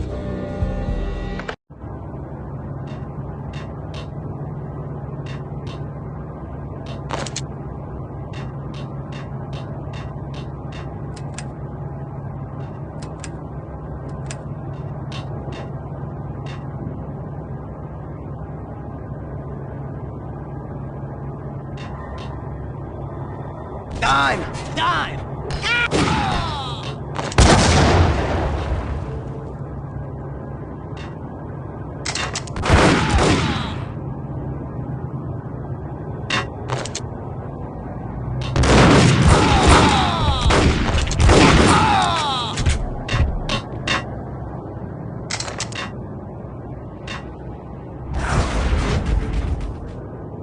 Tell the devil that Dime sent you.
You know how to handle yourself. Anybody who says different is calling me a liar.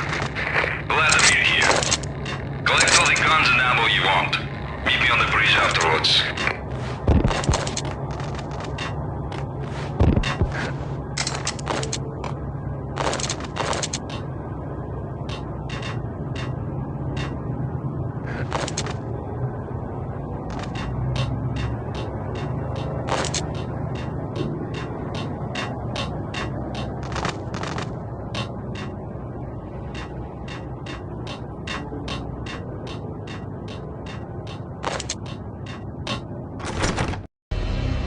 Did you get everything you need? Check. I owe you. Anything you need. This is my solo. When I'm through, Punchinello won't be anybody's problem anymore. Clear as vodka. But anytime you get between a rock and a hard place, just whistle.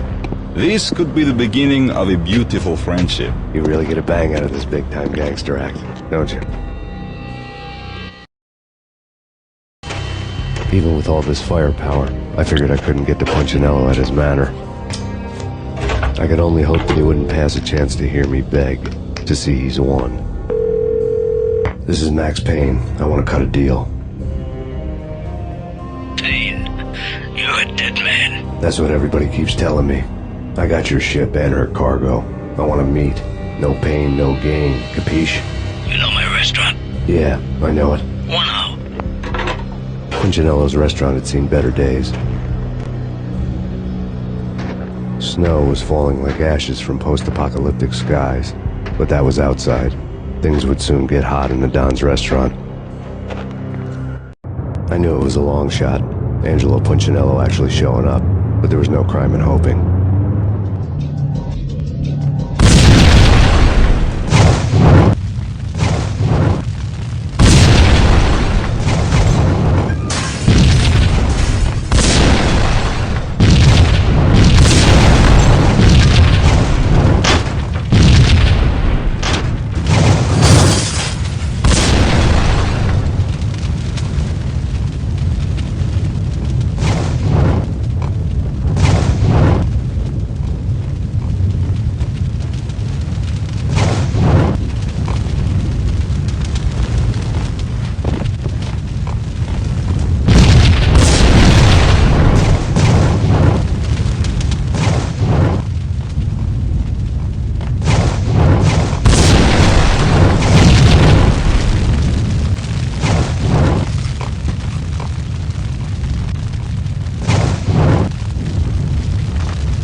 The feeling was mutual.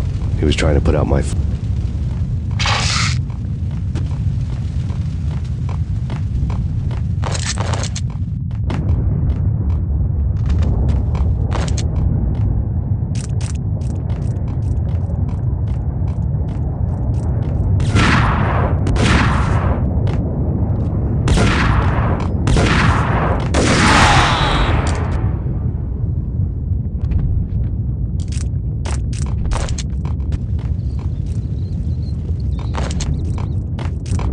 The mobsters have been guarding a real treasure. The way out of this disco inferno. It's Payne!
lad had seen my smoke signals. The Mercedes was revving to go, almost drowning out the banshee wail of the sirens. You coming? We'll drop you off at the Punchinello Manor. Sounds good to me. When this is over, look me up. I could use a professional like you. I'll keep that in mind. The night groaned with cold. The garden lights flickered nervously. In their light, the falling snow was dead white before the darkness ate it up. I had heard the stories. The trio were mad dogs. They'd have hung the heads of their enemies over the manor gates if the capo had only let them. Punchinello wanted pain. He'd see the pain. The trick in my situation was that there was no trick, no matter what the movies tell you. No rules, no secret mantra, no roadmap. It wasn't about how smart or how good you were. It was chaos and luck, and anyone who thought different was a fool. All you could do was to hang on madly, as long and as hard as you could. Someone had graciously left the back door open for me and killed the guards. My money was on Mona. I knew the trio would be standing between me and Punchinello. I had read their rap sheets, thick as phone books. No one would be walking out of here alive. The numbing cold of the broken night had followed me in. Upstairs, the trio tangoed down the manor halls to the silent rhythm of their murderous hearts, the blood of their victims rust on their lips. Vince Mugnano, Pilot Providence, a.k.a. Big Brother, and Joe Deadpan Salem. The pistol was a frozen lump in my hand, piercing the skin, gnawing me to the bone.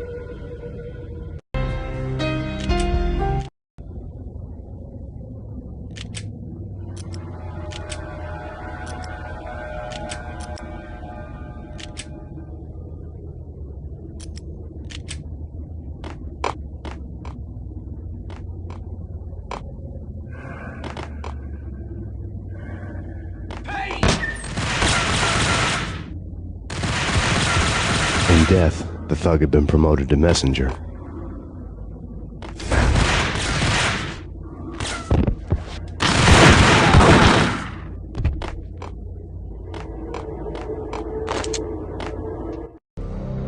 Someone hadn't enjoyed the Don's hospitality. Someone with a flair for the dramatic. Someone who had let herself out of a locked cell and past a couple of armed guards. My thoughts were on Mona again.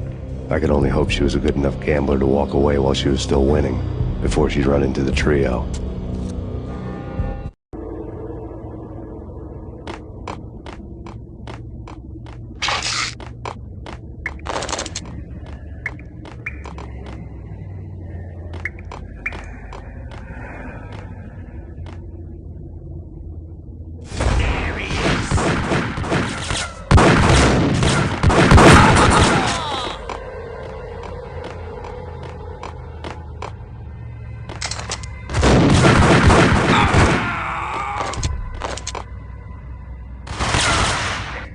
Someone get the guys from upstairs!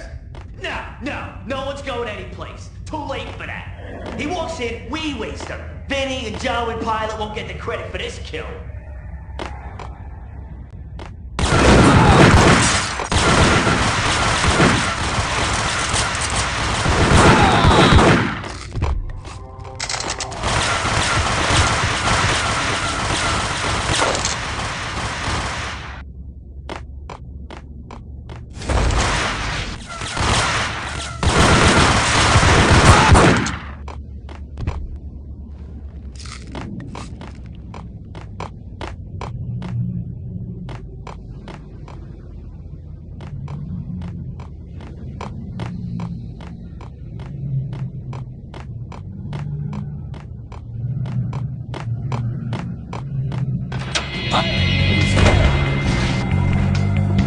It didn't take me long to run into the trio. The word on Lisa Punchinello was that she was a bit of a witch.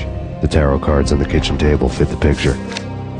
They weren't my kind of cards, but I was willing to take a crack at the hand Mrs. Punchinello had dealt. The first card was the tower. Maybe that was supposed to be the manor. It got easy after that.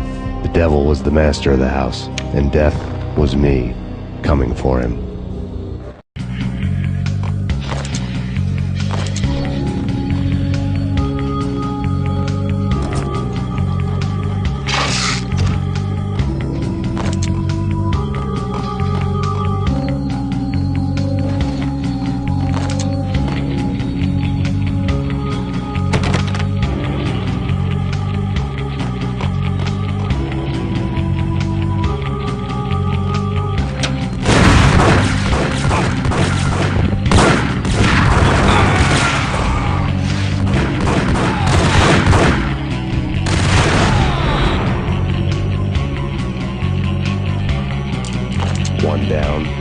go.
Down, one to go.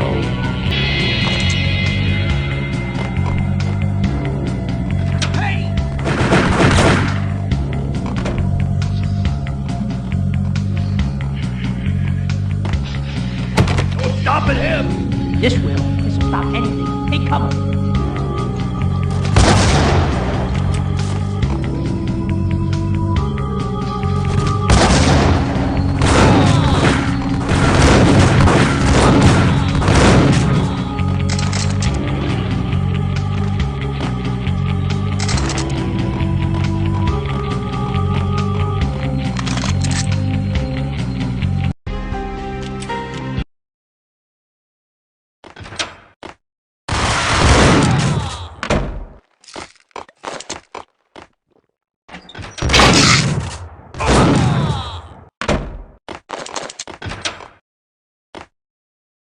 It was too late for her.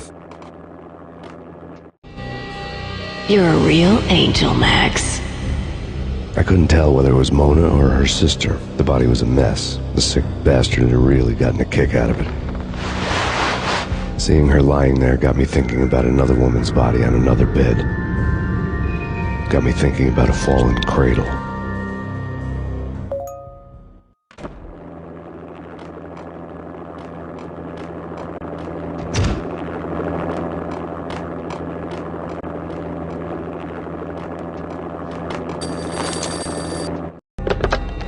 Max Payne. Talk to me. Alfred Woden. You've got company. An armed helicopter just landed on the manor grounds. You must hurry. The more the merrier. End of the road, Payne. Vince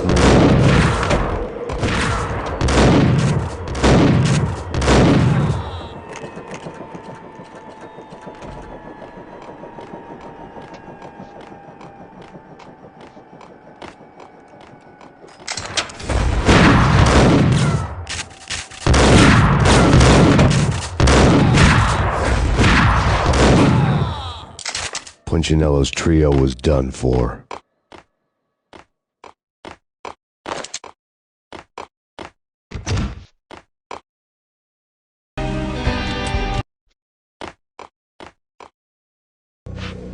Outside my door.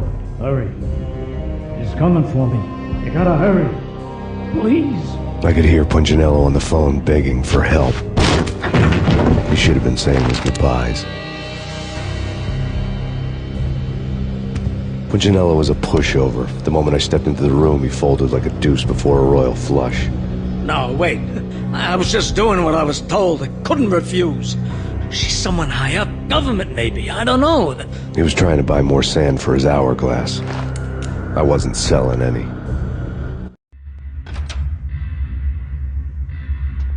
No, I told him nothing.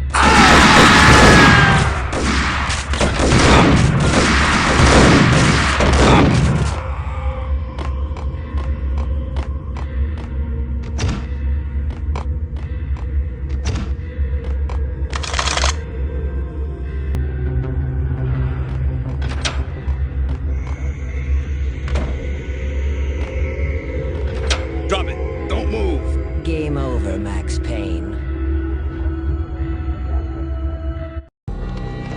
I could tell when I was outgunned. It was time to take another beating. The mystery witch was a real barracuda. Trouble on dagger heels, a smoking assault rifle in her hand, and an army of killer suits behind her. How sweet. I get to kill two birds with one stone. Sooner or later, it was going to catch up with you. Mr. Payne, it's time to show you the benefits of my brew. Be a good boy now. You'd find that Lady Luck was really a hooker. You were fresh out of cash.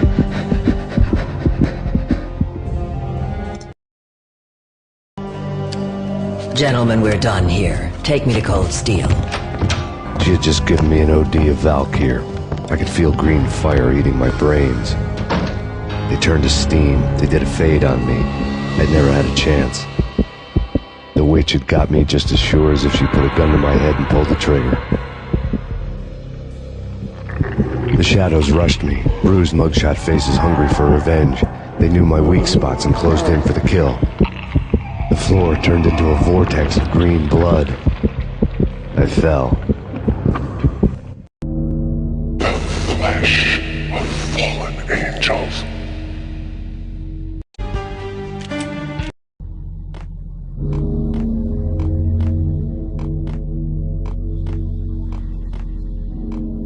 Who's there? Max? Max, is that you? Max? Where are you, Max? Please.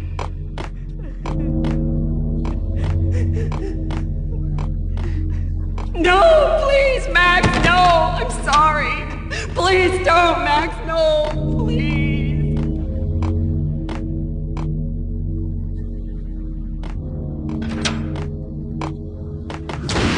Max? Where are you, Max? Please.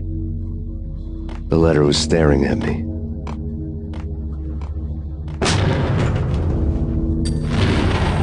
The weird piece of paper looked dangerous. There was something disturbingly familiar about the letter before me.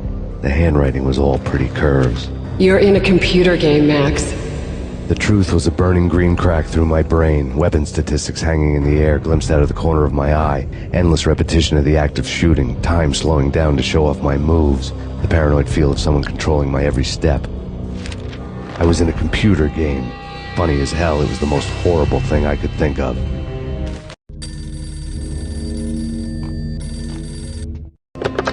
Don't lose it. It's Valkyr. The drug. Snap out of it. Try to remember. It was a bad line in a prank call, someone spouting insane babble. I couldn't make sense of it. But I had an overwhelming sense of deja vu, and the caller's voice sounded oddly familiar.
Max, something happened at the office today.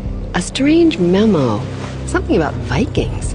Honey, I gotta run. You can tell me all about it this evening. Have a nice day, darling. The bullet holes were rubies on her chest, blood glowing on her ivory skin.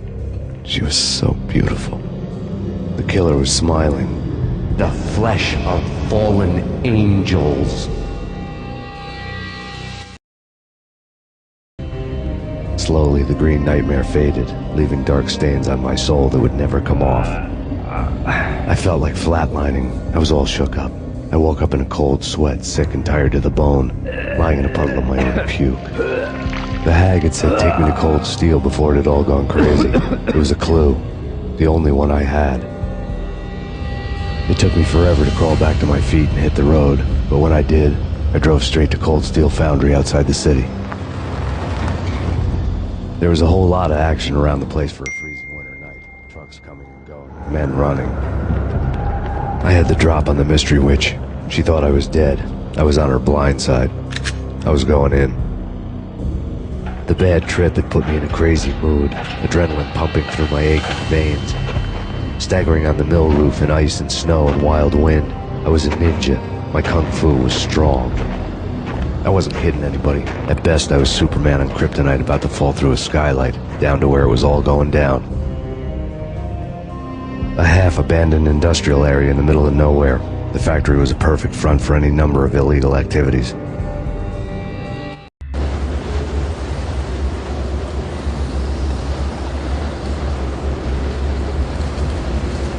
In the belly of the plant, molten metal boiled and bubbled like a witch's brew.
killer storm.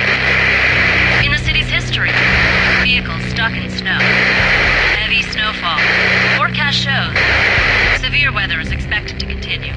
Out in the night, snow fell like confetti over the Devil's Parade. The storm was anything but over.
believe it.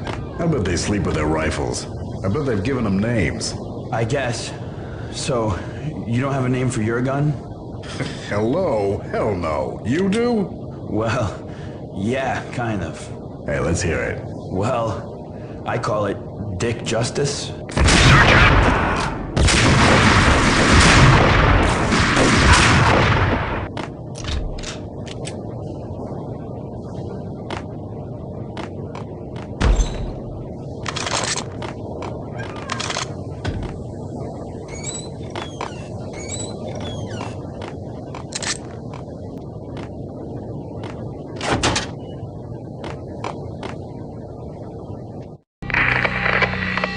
Breached.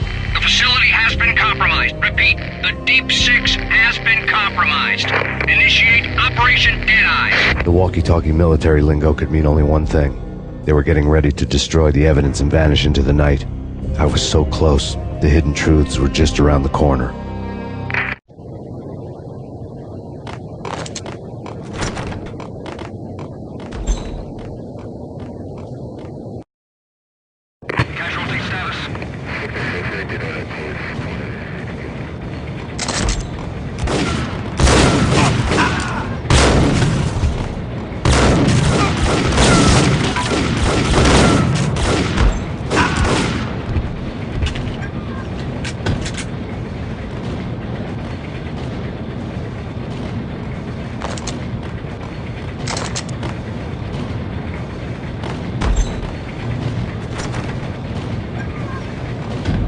Folder on the table told a grim tale. The mercenaries were running a tight operation, paperwork and all. Merchandise missing again. A chemist had tried to smuggle it out for his own private party. Locked him up in cell B7 in D6's old test facility to wait for proper processing. I was close enough to hear the secrets, just beyond the next doorway.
The monitor showed me the way.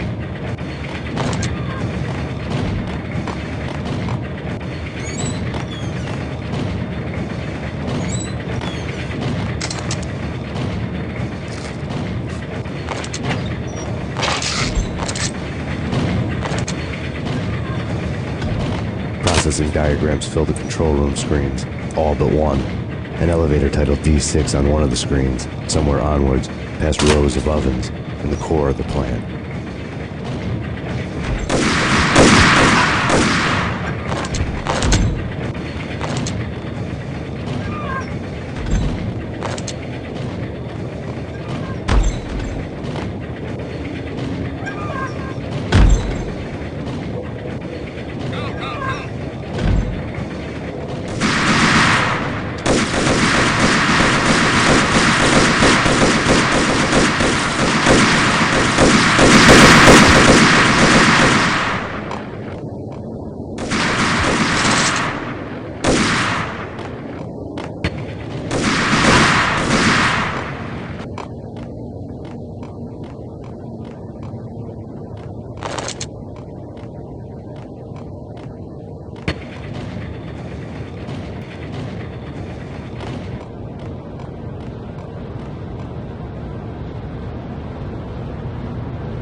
Acknowledged. Target controls destroyed. Repeat, oven controls have been destroyed. Obstacle in place.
taken on the role of the mythic detective, Bogart as Marlowe, or as Sam Spade going after the Maltese Falcon to unravel all the mysteries. Following a path of clues to that final revelation, even if it would take me down to the cold, cavernous depths of a grave. You can't do this! My men are still inside! Do you have any idea why this is called Operation Dead Eyes?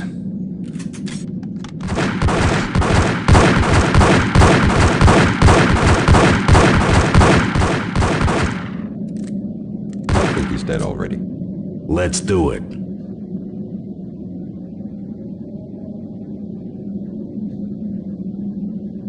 Attention all personnel. The self-destruction sequence has been initiated. Evacuate the complex We've got immediately. company. Repeat. The self-destruction sequence has been initiated. Exit immediately.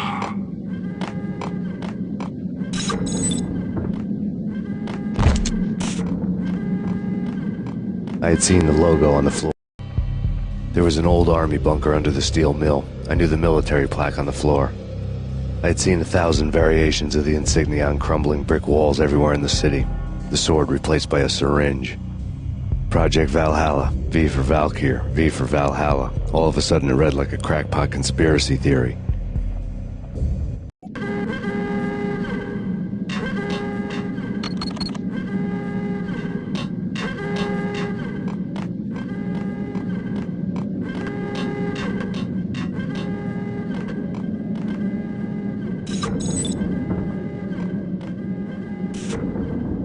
Abort! Abort! The self-destruction sequence has been initiated! Get the hell out of here! The place is gonna— Go!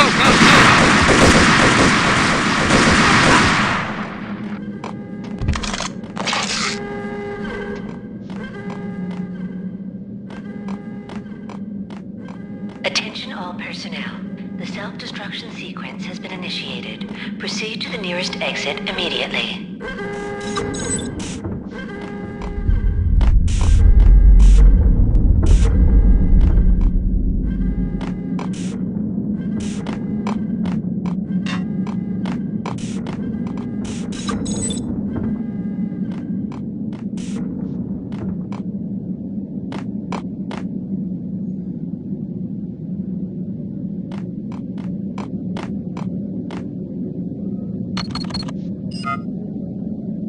Like everything else in the Valkyr case, the door code was a mystery to me.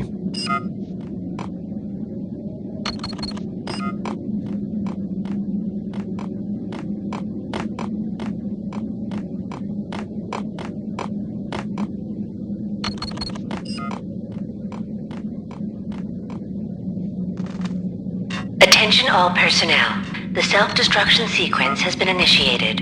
Proceed to the nearest exit immediately.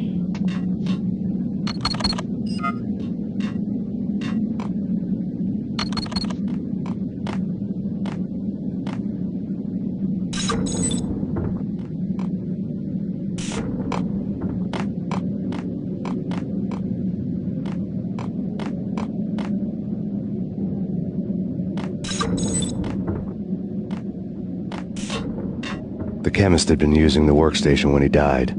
The half-life of the lab rat had ended online, his password blinking on the screen. 665. Decontamination in Neighbor of the progress. beast. Decontamination completed.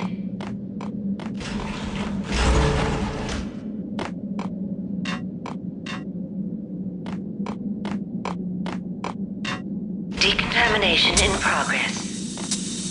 Attention all personnel. The self-destruction sequence has been initiated. Proceed to the nearest exit immediately.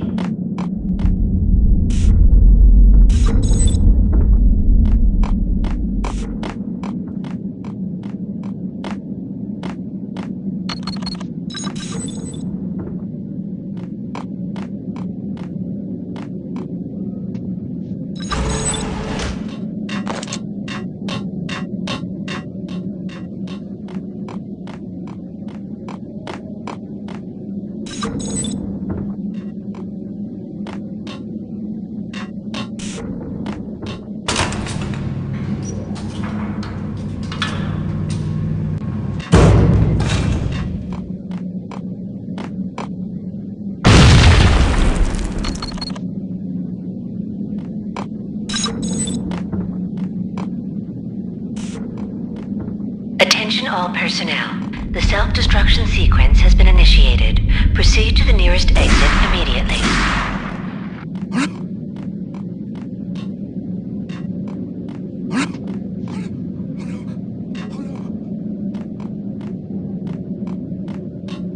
Hey, in here! Hey! Get me out of here! I'm innocent! There! Let me out!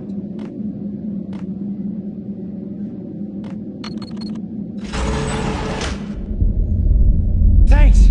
I thought I was gonna die in there for sure. I need you to get me through the decontamination chamber airlock.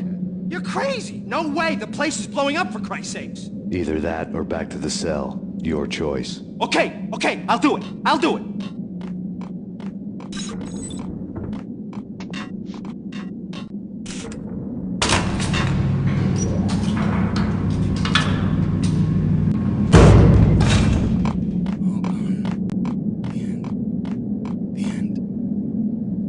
Attention all personnel. The self-destruction sequence has been initiated. Proceed to the nearest exit immediately.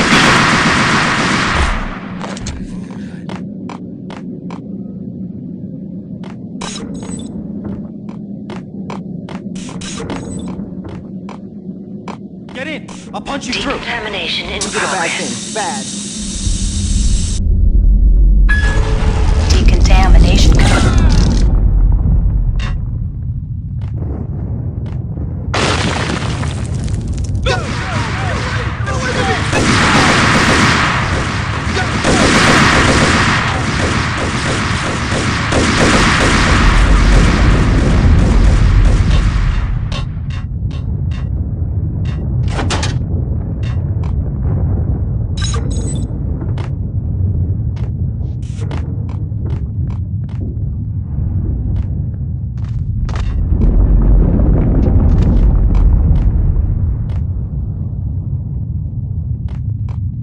Attention all personnel.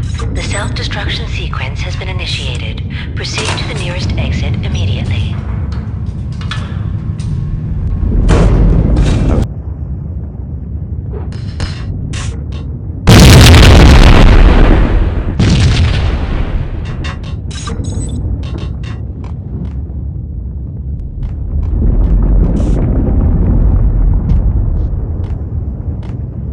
One of the lab terminals had... Top secret. Project Valhalla. U.S. Army. Yggdrasil Network. Valhalla. The otherworldly place in Norse mythology where the bravest heroes spent their afterlife feasting and fighting forever. Their wounds miraculously healed night after night. Valkyr. The maidens who chose the most courageous Viking warriors and carried them to Valhalla. 1991. The research objective is to create a chemical...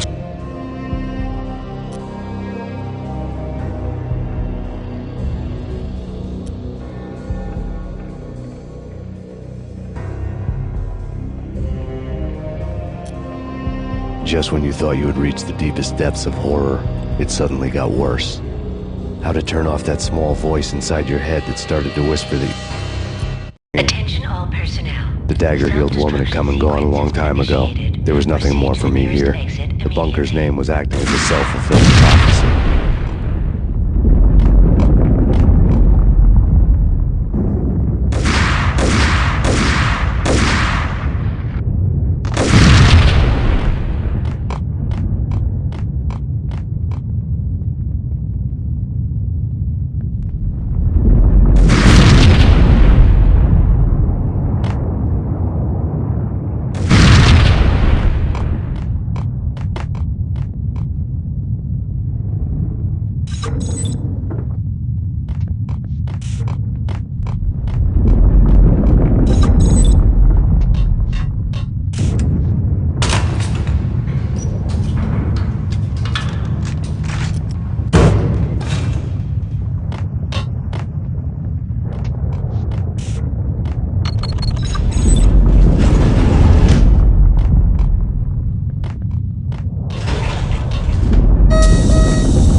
14, 13, 12, 11, 10, 9, 8, 7, 6, 5, 4, 3, 2, 1. Commence.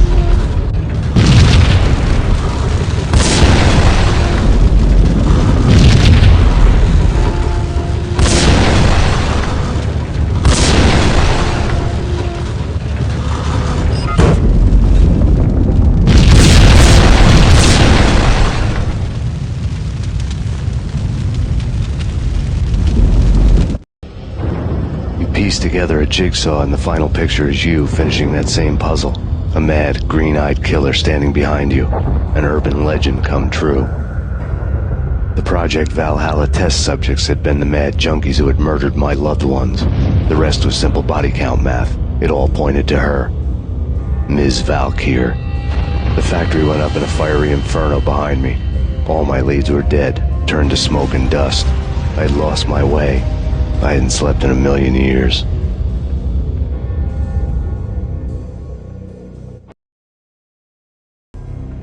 I felt thin as death. I've been living on an endless supply of week-old donuts. They were fuel for this crazy furnace inside my head. I couldn't remember when I had last seen the sun. I was on a permanent graveyard shift. When the darkness fell, New York City became something else. Any old Sinatra song notwithstanding. Bad things happened in the night. On the streets of that other city, Noir York City. I was in an all-night diner, downing cup after cup of coffee that tasted like engine oil, when a new message from BB got me back on the killer track. What the hell happened at Roscoe Street? Maxie, I'm going out on a limb here. We need to talk this through, come up with a plan. 2:30 a.m., the Choir Communications Garage. The more I thought about Alex's murder and the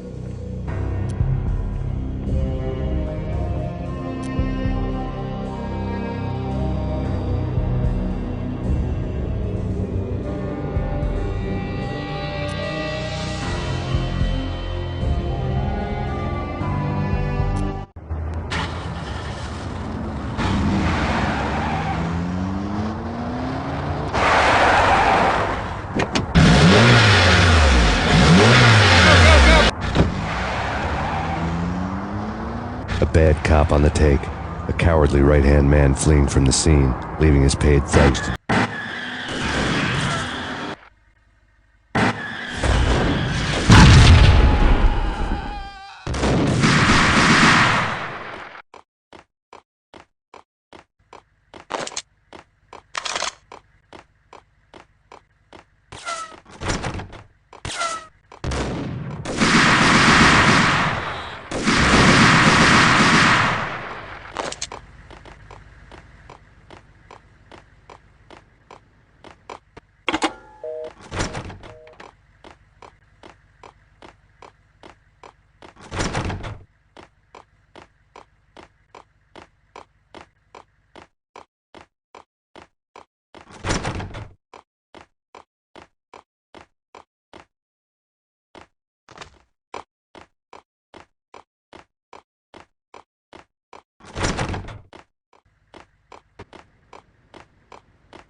No!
Punchinello Manor in Westchester. The manor is the home of Angelo Punchinello, the alleged head of the Punchinello crime family. The police are now saying, contrary to their earlier statements, that Max Payne is still alive and at large. He continues his vendetta against the Mafia, of which this last act of arson is attributed to. I had no recollection of setting any fires, but I did remember the flames.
Maxie. Come out, wherever you are. You know, I really hate people who refuse to see the inevitable. Refuse to do the smart thing.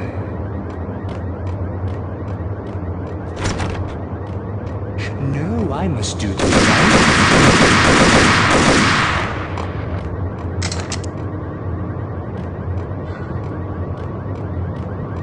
The payphone started to ring.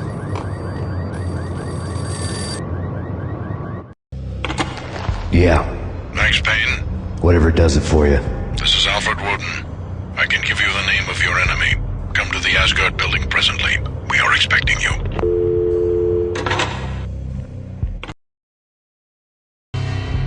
Woden was waiting for me on the steps of the old building. Mr. Payne, let's go inside. The others are anxious to begin. The others? Despite the general misconception, this building...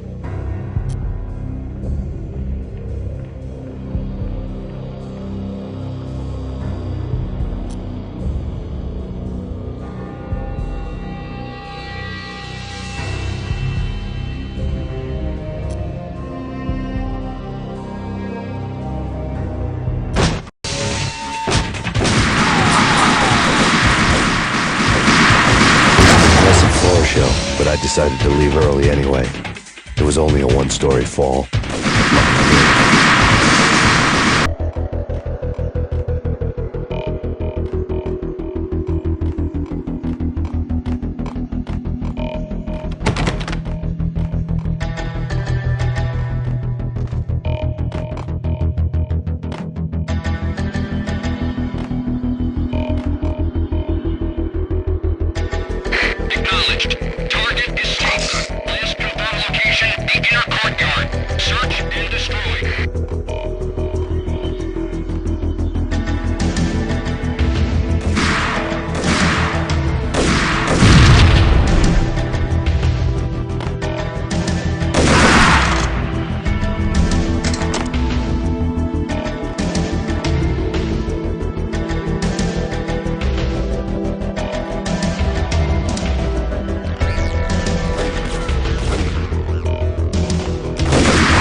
One of the monitors showed what was left of the inner circle.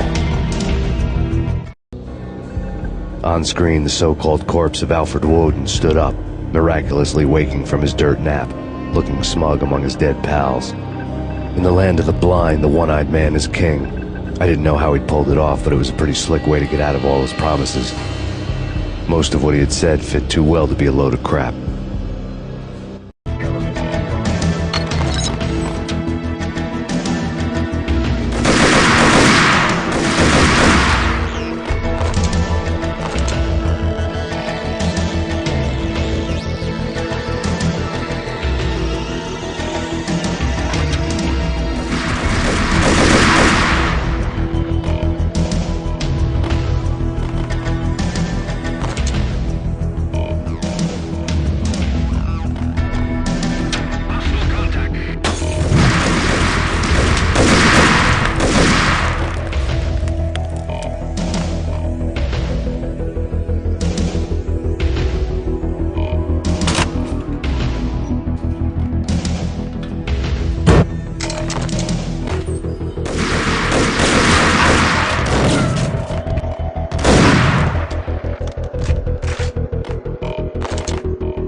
videotape lay on the desk.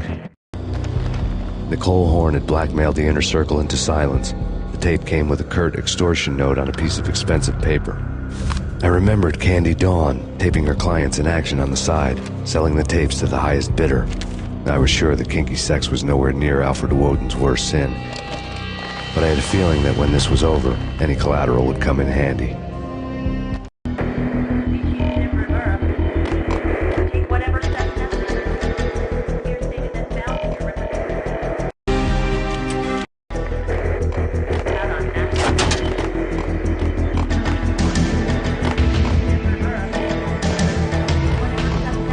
Woden had left me a present. Nothing seems to stop Acer Corporation's phenomenal victory march. Incredibly, the stocks are still rocketing. Worried experts already see a danger in the company's success. Some have gone as far as to say that Acer Corporation is about to become an even bigger monopoly than Microsoft ever was.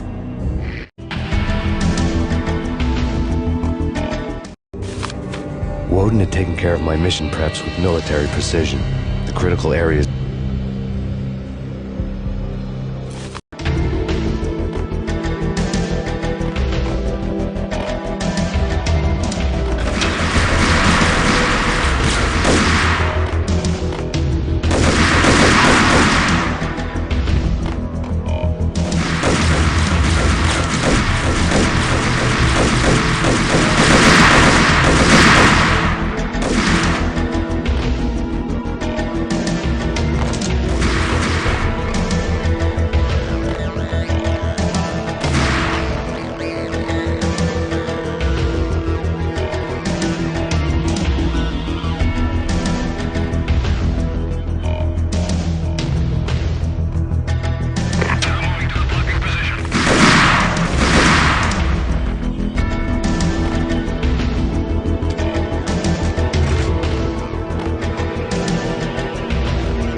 Best movie ending ever? Oh, gotta be Butch Cassidy and the Sundance Kid. A hero's end, going out with guns blazing. Never heard of it. No? Okay, newer stuff then. The Usual Suspects, where Spacey walks out of the police station and suddenly loses his limb. Oh, hey! No! Yeah.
I had dreamed of revenge. Those dreams were always nightmares, of coming close and then failing. Now I was close. I had a name to guide me, Nicole Horn.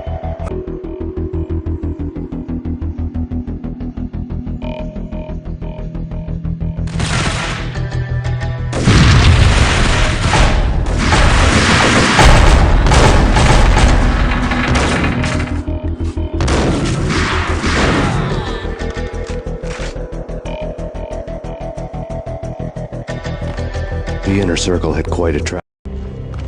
Project Valhalla had not been the only thing the Inner Circle had been involved in. There were rows of cabinets.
Mine wasn't the most original approach to the problem.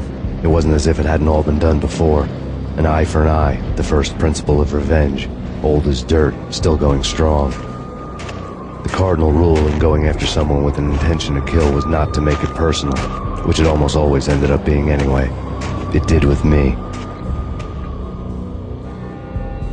I took my time, cruising around the city in the snow. There was no hurry. I knew what I had to do now. I took my time, thinking about it, building up the rage. When I was ready, I parked the stolen wheels at the front entrance of the Acer Corporation headquarters. Got out, got in, got cracking. I had a bullet with Nicole Horn's name on it. I had 10,000 bullets with the Hag's name on them. She had ultra-high-tech security systems, enough mercenaries and weaponry to start World War III. There was no fear. New York disappeared behind a veil of snow. I had crossed the threshold. This was her domain, sleek and sexy and soulless, all glass and steel. A place of color-coded security keycards, metal detectors, and surveillance systems.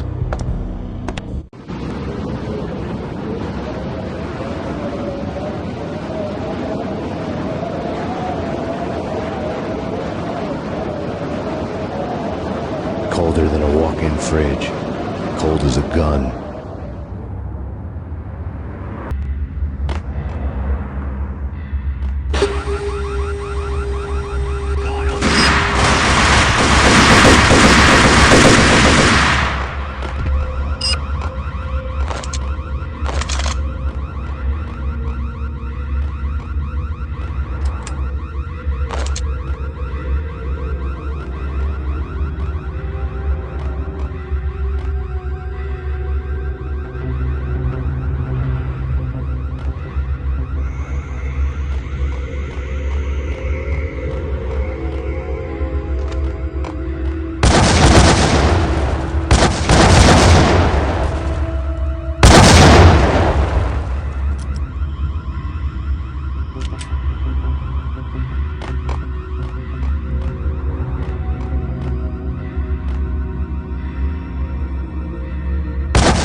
Mona. Looking good. Max, we gotta stop meeting like this. It will be a cold day in hell before I let a narc cop stop me. Miss Sachs, do your job. Relax, Max. You're a nice guy. I don't kill nice guys. You're not bad yourself. It was different when Horn wanted Punchinello dead. To cut her ties to the Mafia, he deserved to die. The same goes with her. She's the bad guy here. Her sister was whispering to her in my favor. I knew the appetites of ghosts intimately. They hungered for revenge. No! A gunshot boomed and she fell down in slow motion. She was a nice girl, not really a stone-cold killer. And now she was stone-cold dead. Like religious fanatics or loyal samurai, Horn's private army was coming at me. I need backup.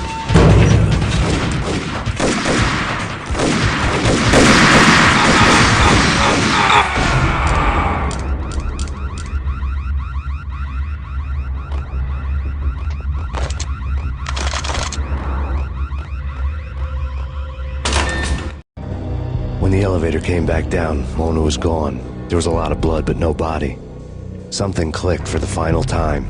My mind had never been so clear, as if somewhere high above the storm clouds were already gone, cold stars blazing from the black skies.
I had elevator access to the mainframe. From there, I'd be able to override the security locks and get to her office.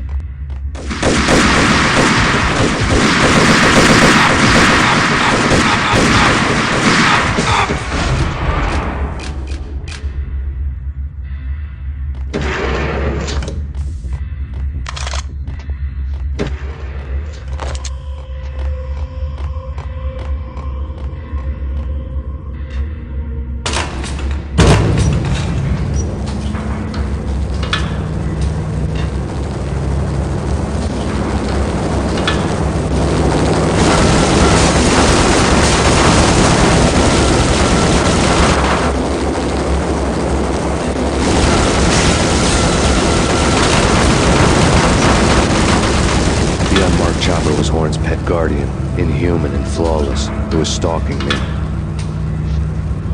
I hate to be stereotyped. I'm not a cold-blooded killer. I'm a nice guy. I love my wife. I have 2 boys I'm very proud of. That means I have to shoot someone now and... Take that bastard! Kill the bastard!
Locks were now offline.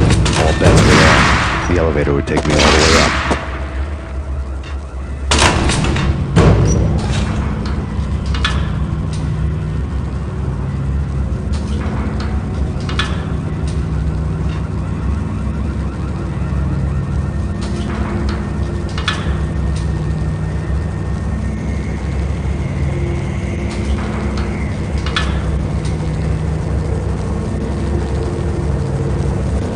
Seen from this height, the night seemed to stretch on to eternity. A hint of desperation had crept into the snowstorm, as if it was trying to get it all out before the end.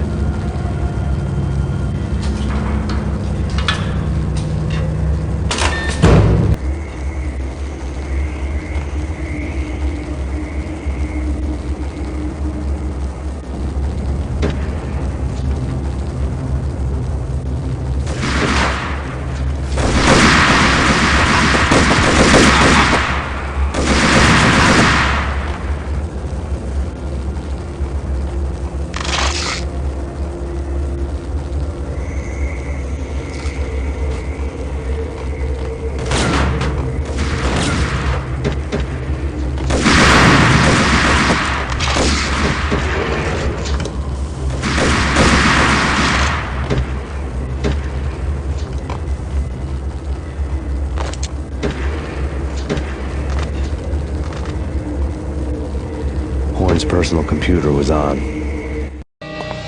Next to the printer was a neat stack of expensive paper. Hacking through Horn's computer would have unearthed files of criminal plans, strategies for world domination, spy helicopter reports, illegal wiretap recordings, internet porno, all of the above. Take your pick. I really didn't care anymore. I had seen too much of it already.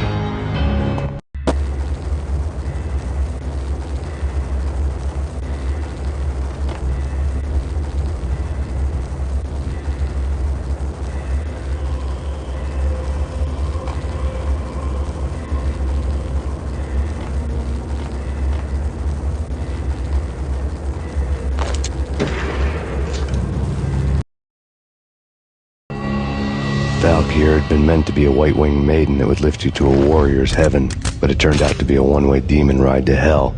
The devil was in the drug. I knew. I had met him.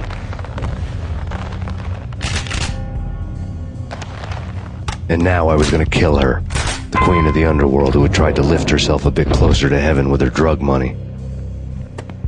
No begging, no bribes. She knew better. Honor among killers. We who were about to die. Both of us knew how this would end. In pain and suffering. All this because your wife stuck her nose into things that were none of her business. The cops were coming to take me away. The sirens were like a bad conscience I couldn't shake. It's ridiculous you've made it this far. You won't be alive when they get here.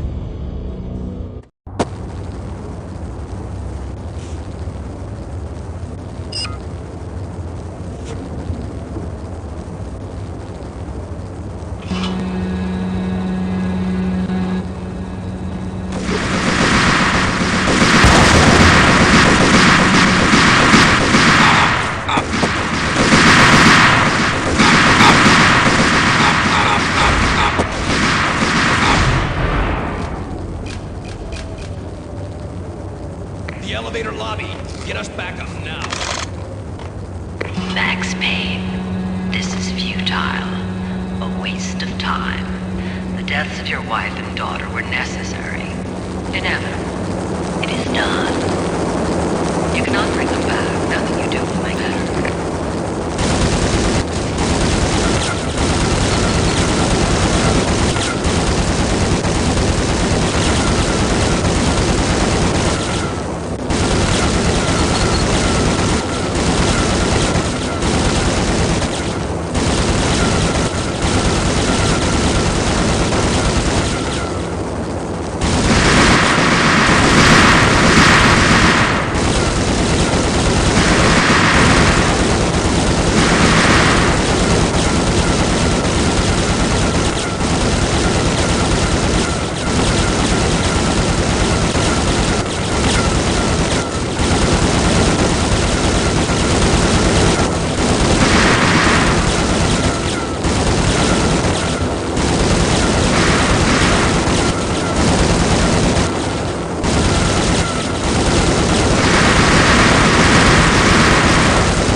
Max Payne, you are fighting a losing battle. You cannot survive this. You will die. Stop fighting. Make it easy for yourself. Accept your fate. You will die here.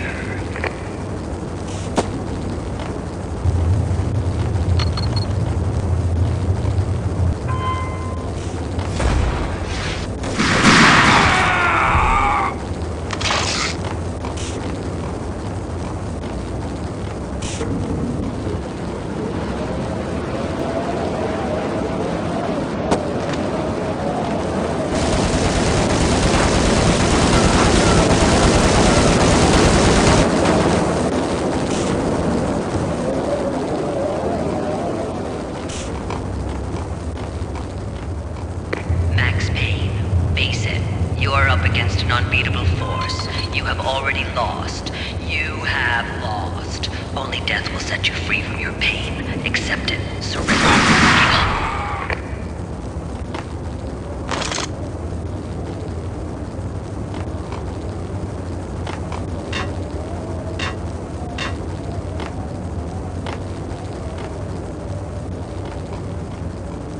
We have him in the North Lounge. Send us assistance.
dead.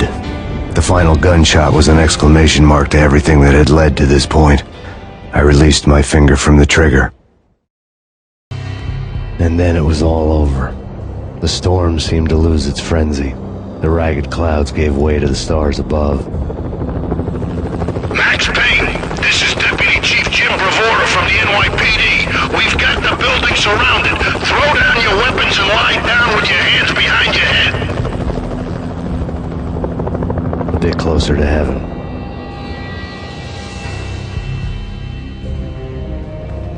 The cops' voices were distant and muted. Freeze! NYPD! Hold it right there! My ghosts released me from their haunting. Down below, New York City glittered like diamonds on black velvet. You gave us one hell of a ride. Take him down to Central Booking. You heard the man. Woden was there in the crowd, standing by the sidelines. It wouldn't be over till the man with the patch would say so. He'd say the right words. I knew he would. He'd better. Woden grinned smugly. It was the grin of a winner. That made two of us.